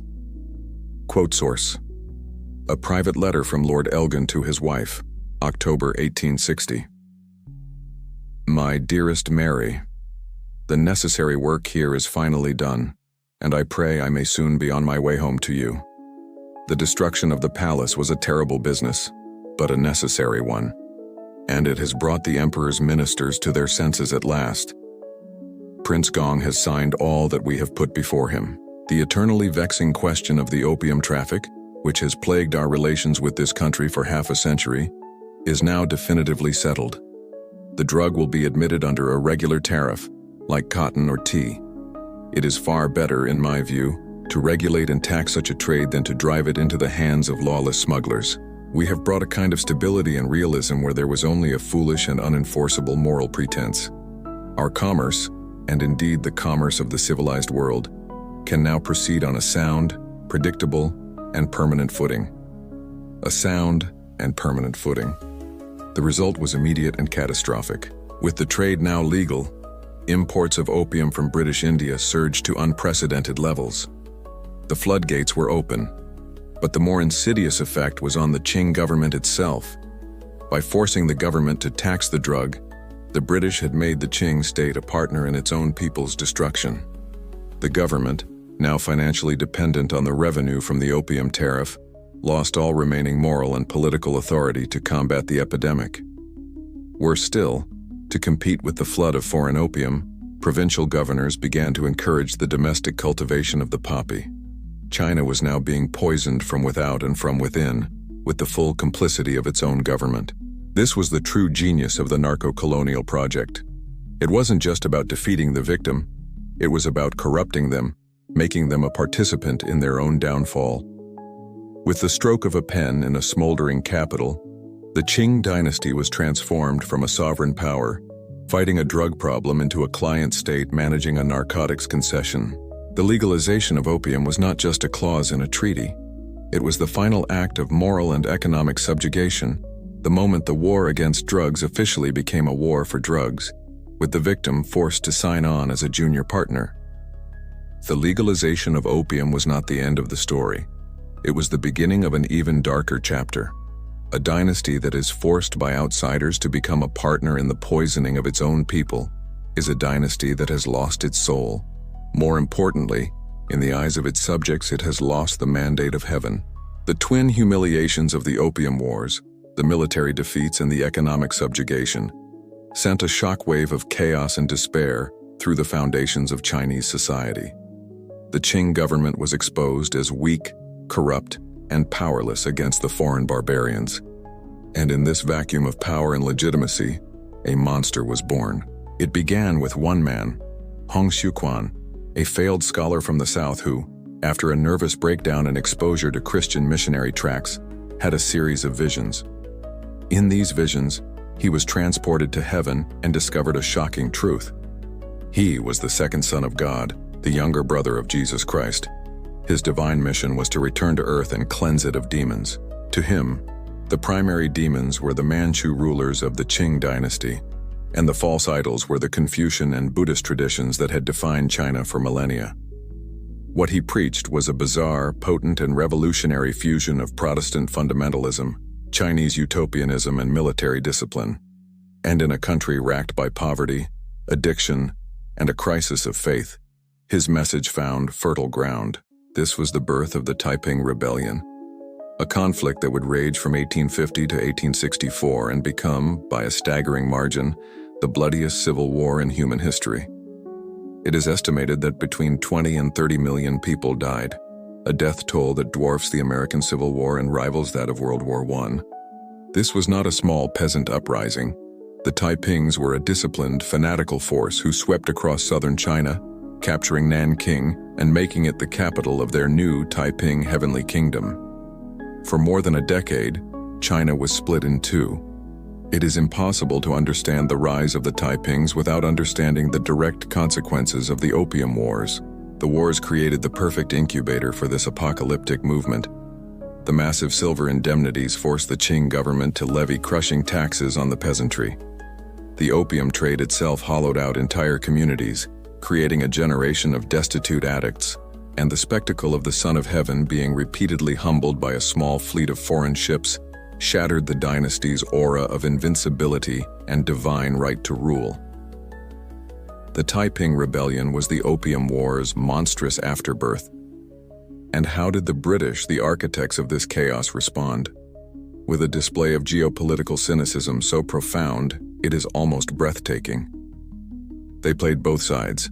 Officially, Britain was neutral, but unofficially its actions were guided by a single principle: what was best for British profit. In the early years of the rebellion, many Westerners, especially missionaries, were sympathetic to the Taipings, intrigued by their Christian veneer. More importantly, gun runners and smugglers operating out of Hong Kong and Shanghai saw a golden business opportunity. They sold surplus European rifles, cannons, and ammunition to the Taiping rebels, profiting handsomely from the escalation of the conflict. Uncomfortable quote source: a letter from a British arms merchant in Shanghai to his company's home office in London, c. 1861. Gentlemen, the China trade continues to exceed all expectations. We delivered the latest consignment of 5,000 Enfield rifles to the Imperial Army Commissioner at Ningpo, for which the local mandarin paid promptly and in solid silver. Simultaneously, our less official channels have found a most ready market for our surplus stock of older model muskets and percussion caps among the agents of the long-haired rebels operating upriver. It appears both sides are most eager to kill one another using the finest British steel. I was asked by a missionary acquaintance about the morality of our enterprise. I replied that our only morality is the one written in the ledger book. As long as both the imperialists and the Taipings have silver to spend, we will provide the means for their war. A prolonged and well-supplied conflict, I am sure you will agree, is in everyone's commercial interest. This policy of profiting from the chaos continued until the Taipings made a fatal strategic error. They began to threaten Shanghai. Shanghai was the jewel in the crown of the new treaty port system. It was the largest hub for the opium trade and the center of all foreign commerce. The Taipings, in their puritanical zeal, were anti-opium, anti-alcohol, and deeply unpredictable. The British suddenly realized that a Taiping victory would be catastrophic for business. A weak, pliable, and now thoroughly dependent Qing dynasty was a far more reliable partner. And so, British policy pivoted. They threw their support behind the very dynasty they had spent the last 2 decades systematically destroying. They provided the Qing government with massive loans to fund their war effort. They helped them reorganize their customs service, placing a British official in charge, to generate more revenue. Most decisively, they provided the military expertise to win the war. They encouraged and supplied a new, Western-trained and equipped Qing army, the ever-victorious army, led first by an American mercenary, Frederick Townsend Ward, and later by the British officer Charles Chinese Gordon. It was this modern force that would ultimately turn the tide and crush the Taiping Rebellion. This was the perfection of the imperial strategy of managing chaos. First, through the Opium Wars, Britain created the conditions that destabilized the Qing dynasty, and fueled a devastating civil war. Then they profited by arming both sides of that war. And finally, when their interests were threatened, they intervened to save the dynasty they had almost destroyed, ensuring that the restored Qing government would be their permanent, grateful, and utterly powerless puppet. They started the fire, sold the fuel to keep it burning, and then charged a fortune for the fire extinguisher, ensuring the owner of the house would be in their debt for a century. The house of the Qing dynasty was now mortgaged to the British Empire, its owner a debtor for a century. But the true cost of the Opium Wars and the subsequent Taiping Rebellion was not measured in silver indemnities or humiliating treaties. It was measured in human lives. The decades of conflict, addiction, and social collapse had left tens of millions dead and millions more unmoored from their ancestral lands. A vast floating population of the desperate and the destitute now crowded the cities of southern China, especially the treaty ports. They were starving, homeless, and would do anything for a chance at survival. And in the cold, inhuman calculus of the 19th century global economy, this immense reservoir of human suffering was not a tragedy. It was a commodity. It was a new natural resource to be harvested. At the very same time that Britain was creating this humanitarian catastrophe in China, it was facing a severe labor crisis in other parts of its sprawling empire. In 1833, Great Britain had abolished slavery, a celebrated act of moral progress that was trumpeted around the world. But this created a catastrophic economic problem for the owners of the vast sugar plantations in colonies like British Guiana, Trinidad, and Jamaica.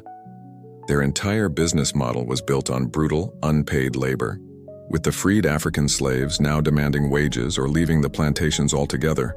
The sugar empire was on the verge of collapse. A new source of cheap, disposable, and easily controlled labor was needed. The millions of displaced Chinese men were the perfect solution. Thus began one of the most brutal and forgotten chapters of the 19th century. The coolie trade. The word itself comes from the Hindi word for a hired laborer. On paper, it was a system of indentured servitude. A Chinese laborer would sign a contract, promising to work for 5 to 8 years in a distant land in exchange for his passage, meager rations, and a pittance for a wage. In theory, it was a voluntary agreement, a step up from slavery. In reality, it was slavery by another name, a trade built on a foundation of lies, kidnapping, and human misery. The recruitment was carried out by ruthless agents known as crimps in the treaty ports of Amoy, Canton, and Swatow, and the Portuguese colony of Macau, which became the vile heart of the trade. They used a variety of methods. Some men were deceived with fantastic promises of wealth, told they were going to the gold mountains of California, only to find themselves condemned to the nightmarish guano pits of Peru or the Cuban sugar plantations from which almost no one returned alive. Others were lured into gambling dens, encouraged to run up massive debts, and then forced to sign an indenture contract as the only way to save their lives. But the most common method was simple, straightforward kidnapping. Men would be drugged in tea houses, beaten unconscious in back alleys, or simply grabbed off the street and dragged to fortified warehouses called barracoons or pig pens to await shipment. The journey itself was a new Middle Passage. Thousands of men were crammed into the dark, filthy holds of transport ships known as floating hells. Disease, starvation, and suicide were rampant. The mortality rate on these voyages frequently exceeded 30%, a figure that rivaled the worst of the African slave trade. The officials in the colonies receiving this human cargo were well aware of the brutality, but the economic needs of the planters overrode any moral concerns. The life of a Chinese coolie was worth less than the sugar he was being imported to cut. Uncomfortable. Quote source: a colonial administrator's report from British Guiana to the Colonial Office in London, c. 1862. To the Colonial Secretary, the latest shipment of Chinese indentures aboard the vessel Lord Elgin has arrived in Georgetown. We regret to report a somewhat higher than expected mortality rate of 28% during the passage. While these losses are, of course, regrettable from a humanitarian standpoint, the planters are exceedingly pleased with the quality of the surviving laborers. They are proving to be remarkably industrious, and with the proper discipline, far more tractable than the colony's freed Negro population. Given the vital importance of the sugar revenue to the Crown's treasury, We must be prepared to accept these logistical losses as a necessary, if unfortunate, cost of securing a stable and cost-effective labor supply. I remain thoroughly convinced that the regulated importation of Asiatic labor is the salvation of this colony's economic future. For those who survived the journey, a new hell awaited. On the plantations, they were treated not as contracted workers, but as chattel.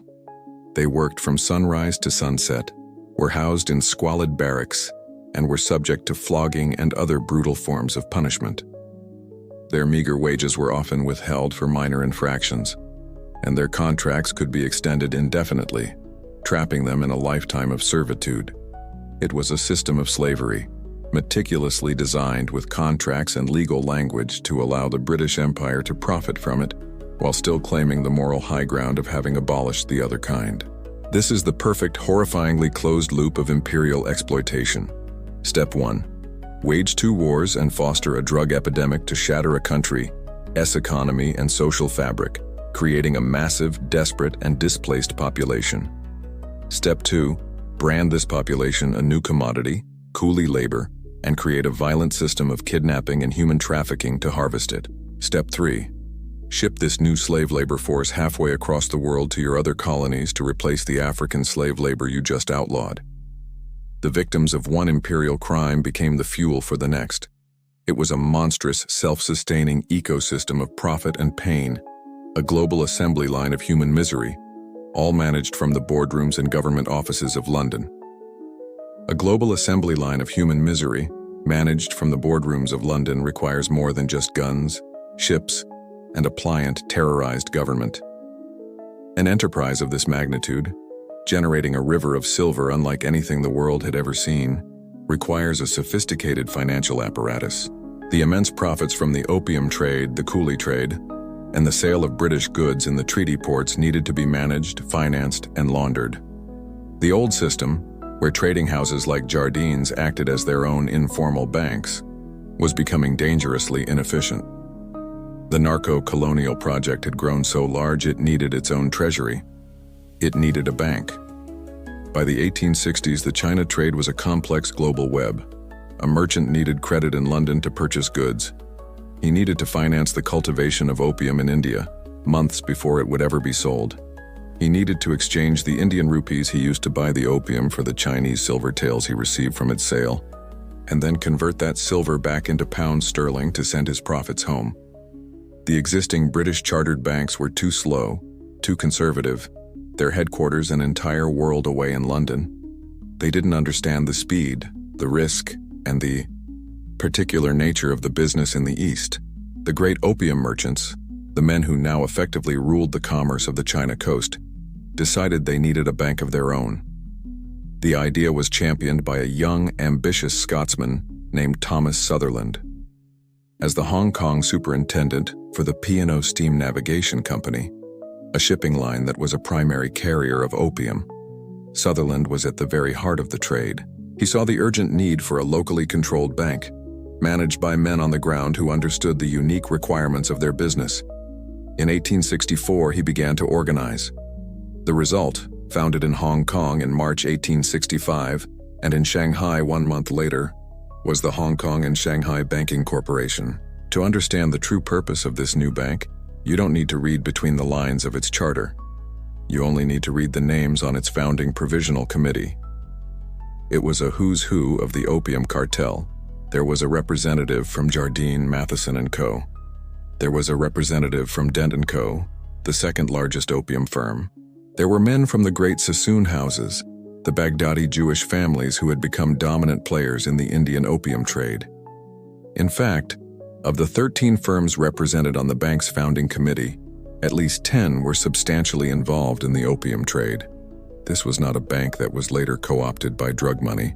This was a bank conceived by drug lords, for drug lords, with its founding capital subscribed almost entirely from the profits of the opium trade.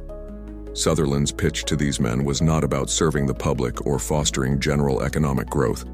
It was a specific solution to a specific business problem, couched in the discreet coded language of the Victorian boardroom. Uncomfortable quote source. A private prospectus letter from Thomas Sutherland to a potential founding investor in Bombay, 1864. My dear sir, as you are acutely aware, the existing London chartered banks have proven themselves utterly incapable of comprehending the unique nature and velocity of the China trade.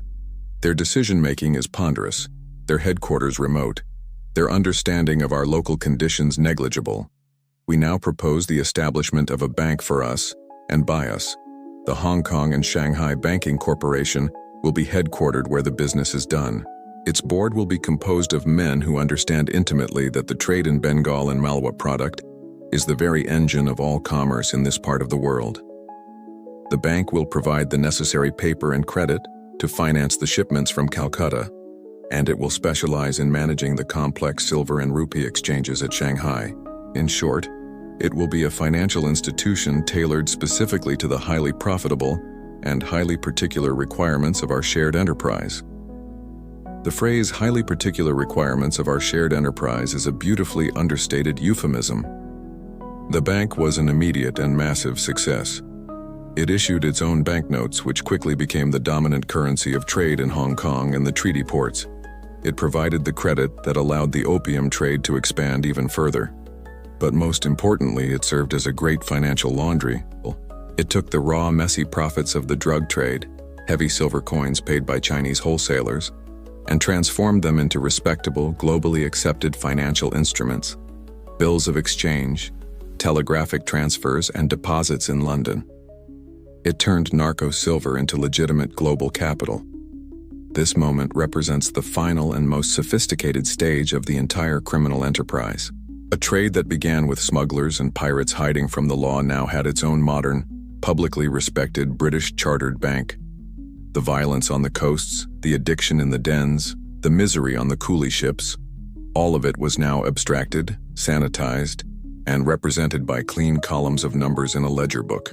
It was the moment narco-trafficking put on a tailored suit, built a marble headquarters, and became an unassailable part of the legitimate global financial system. So the next time you walk down a high street in any city in the world and see that ubiquitous red and white hexagonal logo, remember what it truly represents? HSBC, the Hong Kong and Shanghai Banking Corporation. Its very name is a map of its origins, pinpointing the two cities that served as the twin capitals of the 19th century drug empire. It is a corporate monument whose foundations are built entirely on the profits of the largest and most destructive drug trafficking operation in human history. It is a history hidden in plain sight. It is a history hidden in plain sight, etched onto the glass towers of global banks and buried in the pedigrees of aristocratic families. In the West, it is a history that has been largely forgotten, sanitized, or ignored. But for the victim of this century-long crime, that history is not hidden at all. It is the central, searing, and defining fact of their modern existence. It is taught in every school, commemorated in national museums, and invoked constantly by their political leaders. It has a name, the Bainian Guoqi, the century of humiliation. To understand China today, its aggressive nationalism, its deep suspicion of the West, its relentless drive for technological and military supremacy, you must understand this concept. It is the ghost that haunts the halls of power in Beijing. It is the master narrative of modern China. The century is generally dated from 1839, the beginning of the First Opium War, to 1949, the year Mao Zedong stood atop the Gate of Heavenly Peace and declared the founding of the People's Republic of China, announcing that the Chinese people have stood up. In between those two dates lies a period of almost unimaginable national trauma. The Opium Wars were not just one chapter in this story. They were the opening act. They were patient zero. They were the moment the spell of China's celestial invincibility was shattered, the moment the great gates of the empire were kicked down, beginning a long, agonizing period of being carved up, colonized, and controlled by foreign powers. The key humiliations of the wars became the foundational pillars of this narrative. The unequal treaties signed at gunpoint, the forced legalization of a narcotic that was devastating their society, the loss of sovereign territory like Hong Kong, the violation of their capital city, and the ultimate act of cultural vandalism, the burning of the Summer Palace. This narrative of humiliation was a powerful political tool, first for the nationalists who overthrew the Qing, and then perfected by the Chinese Communist Party. The CCP's entire claim to legitimacy is built upon a single, powerful promise that they, and only they, ended the century of humiliation and can protect China from it ever happening again. This is not ancient history in China. It is the living, breathing justification for the party's absolute power and its actions on the world stage. It is a promise whispered in every internal party meeting and shouted in every nationalistic editorial. Uncomfortable quote source: from a transcript of an internal speech by a senior Chinese Communist Party official to political cadres, see 2020s. Comrades, you must never forget the lessons of 1839.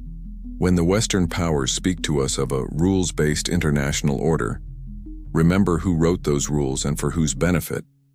When they lecture us on free and open markets, remember the iron hulls of their gunboats and the poison of their opium they forced upon us in the name of that freedom. When they speak of human rights, remember the ashes of the Yuanming Yuan and the bodies of the coolies who died in their colonies. Their rhetoric has not changed in 200 years. Only their methods have become more sophisticated. Our sacred mission, the solemn duty of this party, is to build a China so technologically advanced, so militarily powerful, and so economically sovereign that they can never again bring us to our knees. Every microchip we design, every aircraft carrier we launch, is another stone in the great wall we are building against a second century of humiliation. We were victims once, we will not be victims again. Ever. This is not hyperbole. This is policy. The century of humiliation is the direct key to understanding China's foreign and domestic strategy. Why the relentless drive for technological self-sufficiency in areas like semiconductors? Because they remember how British technological superiority in the 1840s led to total defeat. They vow to never again be at the mercy of a foreign tech blockade. Why the massive investment in a blue water navy? Because they remember how the Royal Navy dismantled their coastal defenses with impunity. They vow to never again be unable to defend their own coastline. Why the profound, almost paranoid suspicion of foreign NGOs, journalists, and cultural influence? Because they remember the missionaries who followed the gunboats acting as the soft power arm of colonial expansion. Herein lies the great dangerous disconnect in global politics. In the West, the 19th century is often remembered as a glorious age of progress, liberalism, and imperial destiny. The Opium Wars are a distasteful footnote. In China, that exact same period is remembered as a nightmare of foreign aggression, national collapse, and shame. When Western leaders call on China to be a responsible stakeholder in the international system, China hears an invitation to ratify a system that was designed to subjugate it. The West thinks it is dealing with a new, rising, and sometimes problematic economic power. Beijing believes it is in the final stages of a 200-year-long struggle to reclaim its national soul from the very powers now lecturing it on how to behave. The long, agonizing struggle of the Chinese people against the narco-imperial machine was not just a national tragedy. In a perverse way, its most devastating legacy was its success. The methods the British pioneered in China, the fusion of military force, commercial greed, and diplomatic bullying, were so brutally effective, so wildly profitable, that they were immediately studied, copied, and perfected by every aspiring imperial power on the planet. China was the laboratory where the virus of modern colonialism was engineered. Once perfected, it was deliberately released upon the rest of the non-Western world. The Opium War model became the standard operating procedure for 19th century imperial expansion. It was a terrifyingly simple and repeatable blueprint for subjugating a sovereign nation. Step 1. Establish a commercial grievance. If one doesn't exist, manufacture one. A dispute over trade, an unpaid debt, an insult to a flag, a murdered merchant, any pretext will do. Step 2. Dispatch a technologically superior naval squadron. This is gunboat diplomacy. Park your steam-powered, iron-hulled warships in the enemy's main harbor, where their cannons can threaten their centers of commerce and population. Step 3. Present a list of non-negotiable demands in the form of a treaty. This treaty will always include clauses for massive financial indemnities, the opening of markets, fixed low tariffs, and territorial concessions. And the crown jewel, step 4, demand extraterritoriality. Ensure your own citizens are exempt from local laws, creating a privileged, untouchable class of colonists who can operate with impunity. This exact model was replicated with chilling precision across the globe. Look at Japan. In 1853, the United States, having watched the British success in China with envious eyes, sent Commodore Matthew Perry and his fleet of steam-powered black ships into Tokyo Bay. He did not arrive to negotiate. He arrived to deliver an ultimatum. The Japanese, seeing what had happened to their far larger neighbor, knew resistance was futile. They signed the Convention of Kanagawa in 1854, opening their country to American trade. It was a carbon copy of the Treaty of Nanking, secured without firing a shot, because the memory of the shots fired in China was still echoing across Asia. Look at Siam, modern-day Thailand. In 1855, Sir John Bowring, the very same man who had engineered the Arrow incident, arrived in Bangkok as the envoy of Queen Victoria. He did not come with trade proposals. He came with a warship. He forced King Mongkut to sign the Bowring Treaty, a classic unequal treaty that limited Siamese tax rates, established extraterritoriality for British subjects, and threw the country's economy open to British interests. The logic was so well understood by this point that it became informal advice, passed down from one generation of colonial administrators to the next. Uncomfortable. Quote source. From a private letter written by a veteran British diplomat in Asia to a junior colleague newly posted to a West African kingdom, c. 1870. My dear boy, your first posting among the Ashanti will be a test of your nerve. But you must remember that the principles of our diplomacy have been soundly established since our difficulties in China a generation ago. Do not waste your time in earnest debate or appeals to their primitive reason. Their king, like the old emperor of China, understands only one language, the language of overwhelming force. When the time comes to secure our treaty, arrive on a man of war. Let the silent menace of your 12-inch guns do the talking. Present your terms not as a proposal but as an unalterable fact. Give them the stark choice between their abstract dignity and the smoldering ruins of their capital. You will find their dignity is a small price to pay for their survival. It is a harsh method, I grant you, but it is the only one that has ever yielded satisfactory and permanent results with these people. Remember the China model, my boy. It is the only model that works. This model was applied everywhere. In some cases, the parallels were even more direct. Where the British used opium in China, other European powers, including the British themselves, used cheap mass-produced alcohol, gin and rum, as a key trade good in Africa. They flooded societies with it, creating social decay and economic dependency, softening the ground for eventual conquest and colonization. The Opium War model effectively created a two-tiered world. There was international law for the civilized nations of Europe, a system of diplomacy and mutual respect. And then there was colonial law for the rest of the world, a system where sovereignty was conditional and could be revoked at any time by the arrival of a gunboat. The true legacy of the Opium Wars, therefore, is global. They normalized and systematized a new and brutal form of international relations, one perfectly suited for an age of industrial capitalism and yawning technological gaps.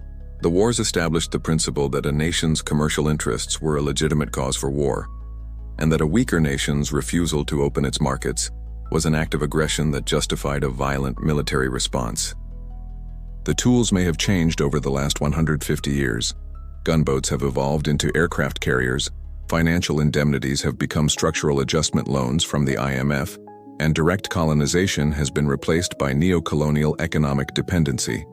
But the fundamental blueprint remains. The world we inhabit today, with its profound and persistent power imbalances, was forged in the fire of the Opium Wars. It was a poison that didn't just infect China, it was injected directly into the bloodstream of the entire international system. That poison, injected into the bloodstream of the international system, did not just create a blueprint for future conquests. It also created a profound and urgent need for a cover story. How does a civilization, one that prides itself on its Christian morality, its Enlightenment values and the rule of law, reconcile itself to the fact that it built a significant portion of its modern wealth on the back of a state-sponsored, militarized drug trafficking enterprise? The answer is as simple as it is insidious.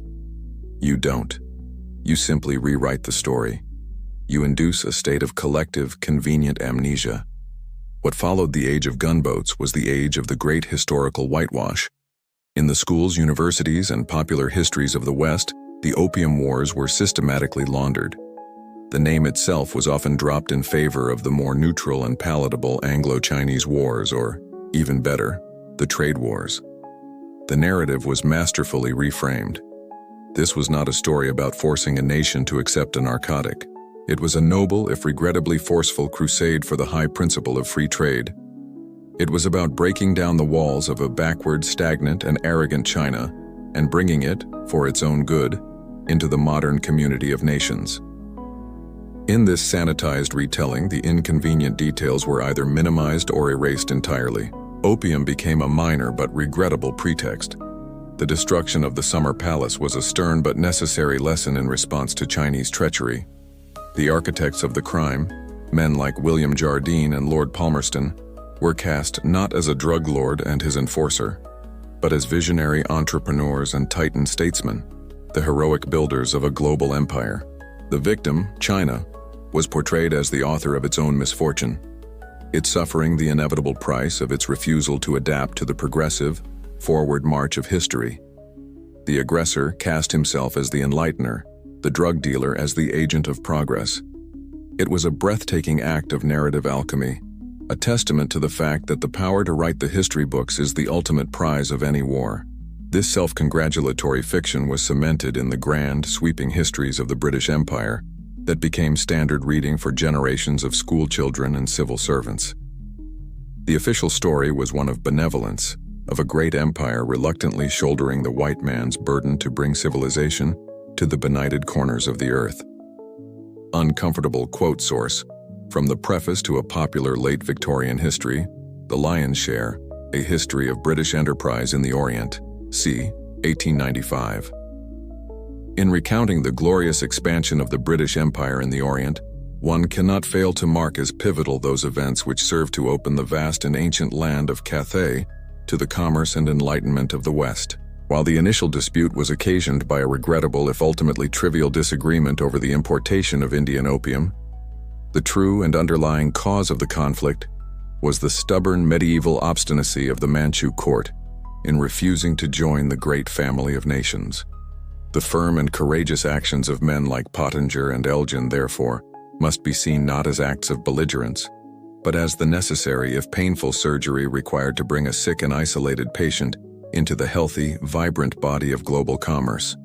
The result, a modernizing China, at last awakening from its long slumber, is their ultimate and most noble vindication. This is the convenient amnesia in its purest form. It is a lie that allows a nation to inherit all the profits of a crime without having to carry any of the guilt. While the West was busy congratulating itself on its civilizing mission, China was meticulously, painfully, remembering every last detail. While a British schoolboy might read a single sanitized paragraph about the opening of China, his Chinese counterpart was learning about the century of humiliation, studying the articles of the unequal treaties, and looking at photographs of the ruins of the Summer Palace. Two worlds, two completely irreconcilable memories of the same event. And this perhaps is the most dangerous legacy of all. This historical amnesia is not a passive lapse. It is an active, ongoing political project. It allows the wealthy nations of the West to maintain their own self-image of moral and political superiority. It allows them to lecture other countries on international law and human rights, conveniently forgetting that their own power was built on a foundation that violated every principle they now claim to hold dear. To forget the Opium Wars is to willfully misunderstand the modern world. It is to be blind to the roots of China's ambitions, deaf to the resentments of the post-colonial world, and ignorant of the dark criminal hypocrisy upon which so much of our modern global order was actually built. The full truth of the Opium Wars is a brutal, uncomfortable, and deeply inconvenient thing, It's a story of a superpower solving a trade deficit with a drug epidemic, of a narco cartel that successfully hijacked a nation's foreign policy, and of a series of conflicts that were never about principles, only about profit. The outcome was a China shattered and addicted, a British Empire immensely enriched, and a dangerous global blueprint for a new kind of industrial era imperialism. The consequences of these events are not confined to the past. They echo in the headlines of today, in the tense relationship between China and the West, in the deep-seated mistrust that flows from two completely different memories of the same history. The narrative we've synthesized here, drawing on the darkest corners of the historical record, is designed to reveal the paradoxes the official stories try to hide. The official histories, written by the victors, are rarely complete. They are instruments of power designed to create a heroic past to justify a convenient present. The uncomfortable reality is that the modern world was not born from noble ideals alone. It was also born from crime, coercion, and the kind of cynical, state-sponsored violence that we are now taught to condemn. We encourage you to share your own research, to question the sanitized versions you were taught, and to explore the uncomfortable realities that lie buried just beneath the surface of the official record. What other hidden histories demand to be told? And that's the truth they tried to bury. Until next time, always question the official story.